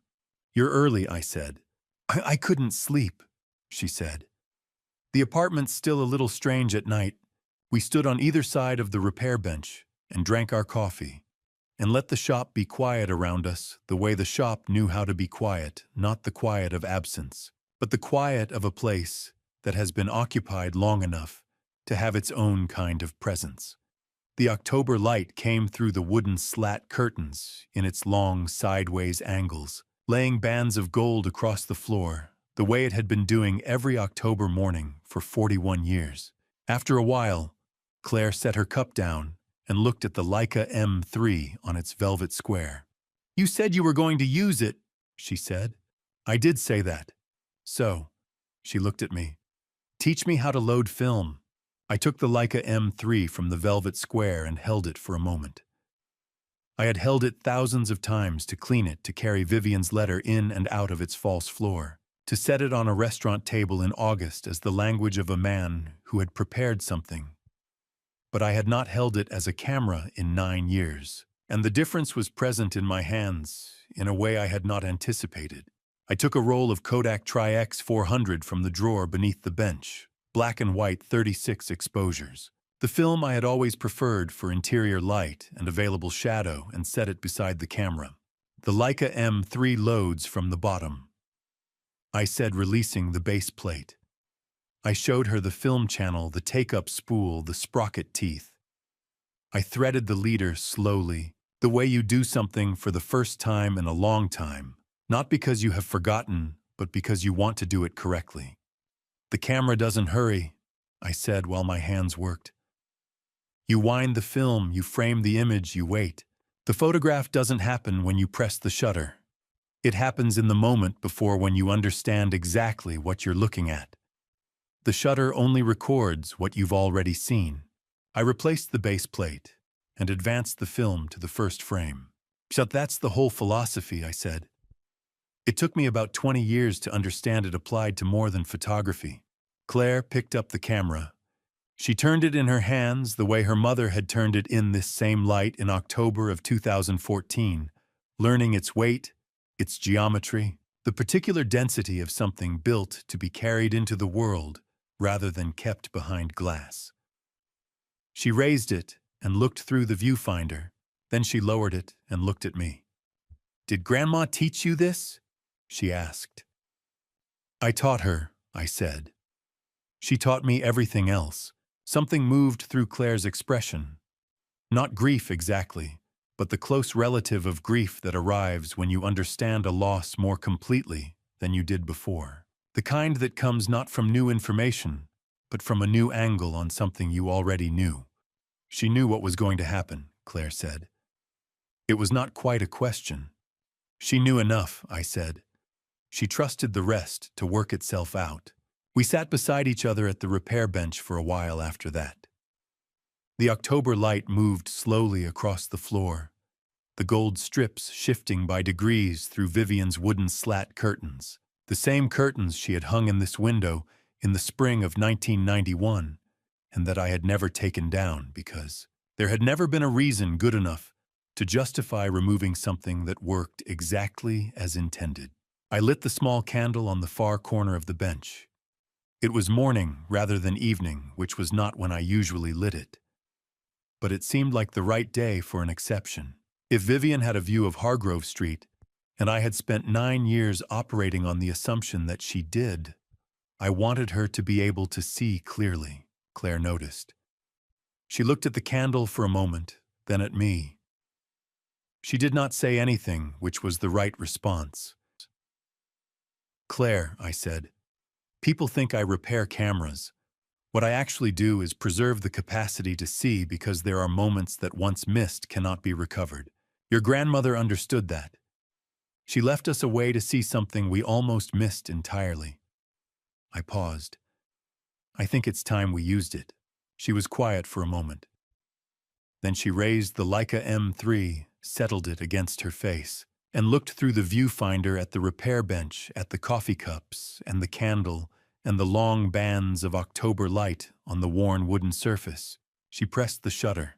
The sound it made was the sound a Leica M3 makes, a soft, precise mechanical note. Nothing like the exaggerated click of a digital imitation. It was the sound Raymond Howell had heard carrying that camera through Vermont in the 1950s. The sound that had waited in the mechanism of springs and metal. Through every year the camera sat in a shoebox, and every year it sat on the velvet square patient, as the best things are patient for the right hands and the right morning. It lasted less than a quarter of a second. Then it was gone. I did not know what the photograph looked like. I did not need to. The frame had already closed the light already fixed on silver halide crystals in the dark interior of the camera. The image existed now, and it was permanent in the way that only light preserved in darkness can be permanent. 41 years I had kept this shop, kept the bench, kept the sign, kept the candle burning on the corner every evening since January 2015. And now Claire was here, not because I had pressed her, not because obligation had left her no other choice, but because she had chosen to be here. She had knocked twice and carried 2 coffees from Fenwick Road into a camera shop on a Sunday morning in October and asked to be taught something. That is the nature of preserving a thing you cannot make it last by holding too tightly. You have to trust that what is real will find its way back. Vivian knew that. She had always known it. The candle burned on the corner of the bench. The light moved across the floor. Claire advanced the film to the next frame, raised the camera, and looked through the viewfinder at Hargrove Street, ordinary and present, and entirely itself in the October morning. She was ready to take the next photograph. So was I. I'm telling you this, not because I want to be praised. I'm telling it because someone out there needs to hear it. There were nights I sat alone in this shop and asked why everything had to happen this way. I believe God does not allow the things worth preserving to be lost forever. Sometimes He simply hides them in a false floor and waits until you are ready to open it. These are the grandpa stories I never thought I would say out loud. Most grandpa stories don't get told, not because they aren't worth telling, but because the man living them doesn't realize it's a story until it's almost over. This is a family story I owed Claire and Vivian for a very long time. Every family story has a door someone was afraid to open. Ours had a false floor inside a 1954 Leica, Whatever that door looks like in your family story, open it. Don't wait for someone to hide a letter inside a camera to make you do it. Don't be like me. Don't let fear dress itself up as patience. The people who love you never leave anything behind without a reason. These grandpa stories exist because one woman trusted that the right person would find them at the right time. My belief after 72 years, you cannot preserve what matters by holding too tight. Trust that what is real will find its way back. If this reached something in, you leave a comment, share it with someone who needs it, and subscribe so you don't miss what comes next. Thank you for staying with me all the way to the end. Note stories ahead contain fictionalized elements for illustration purposes. If that's not for you, choose what serves you best today.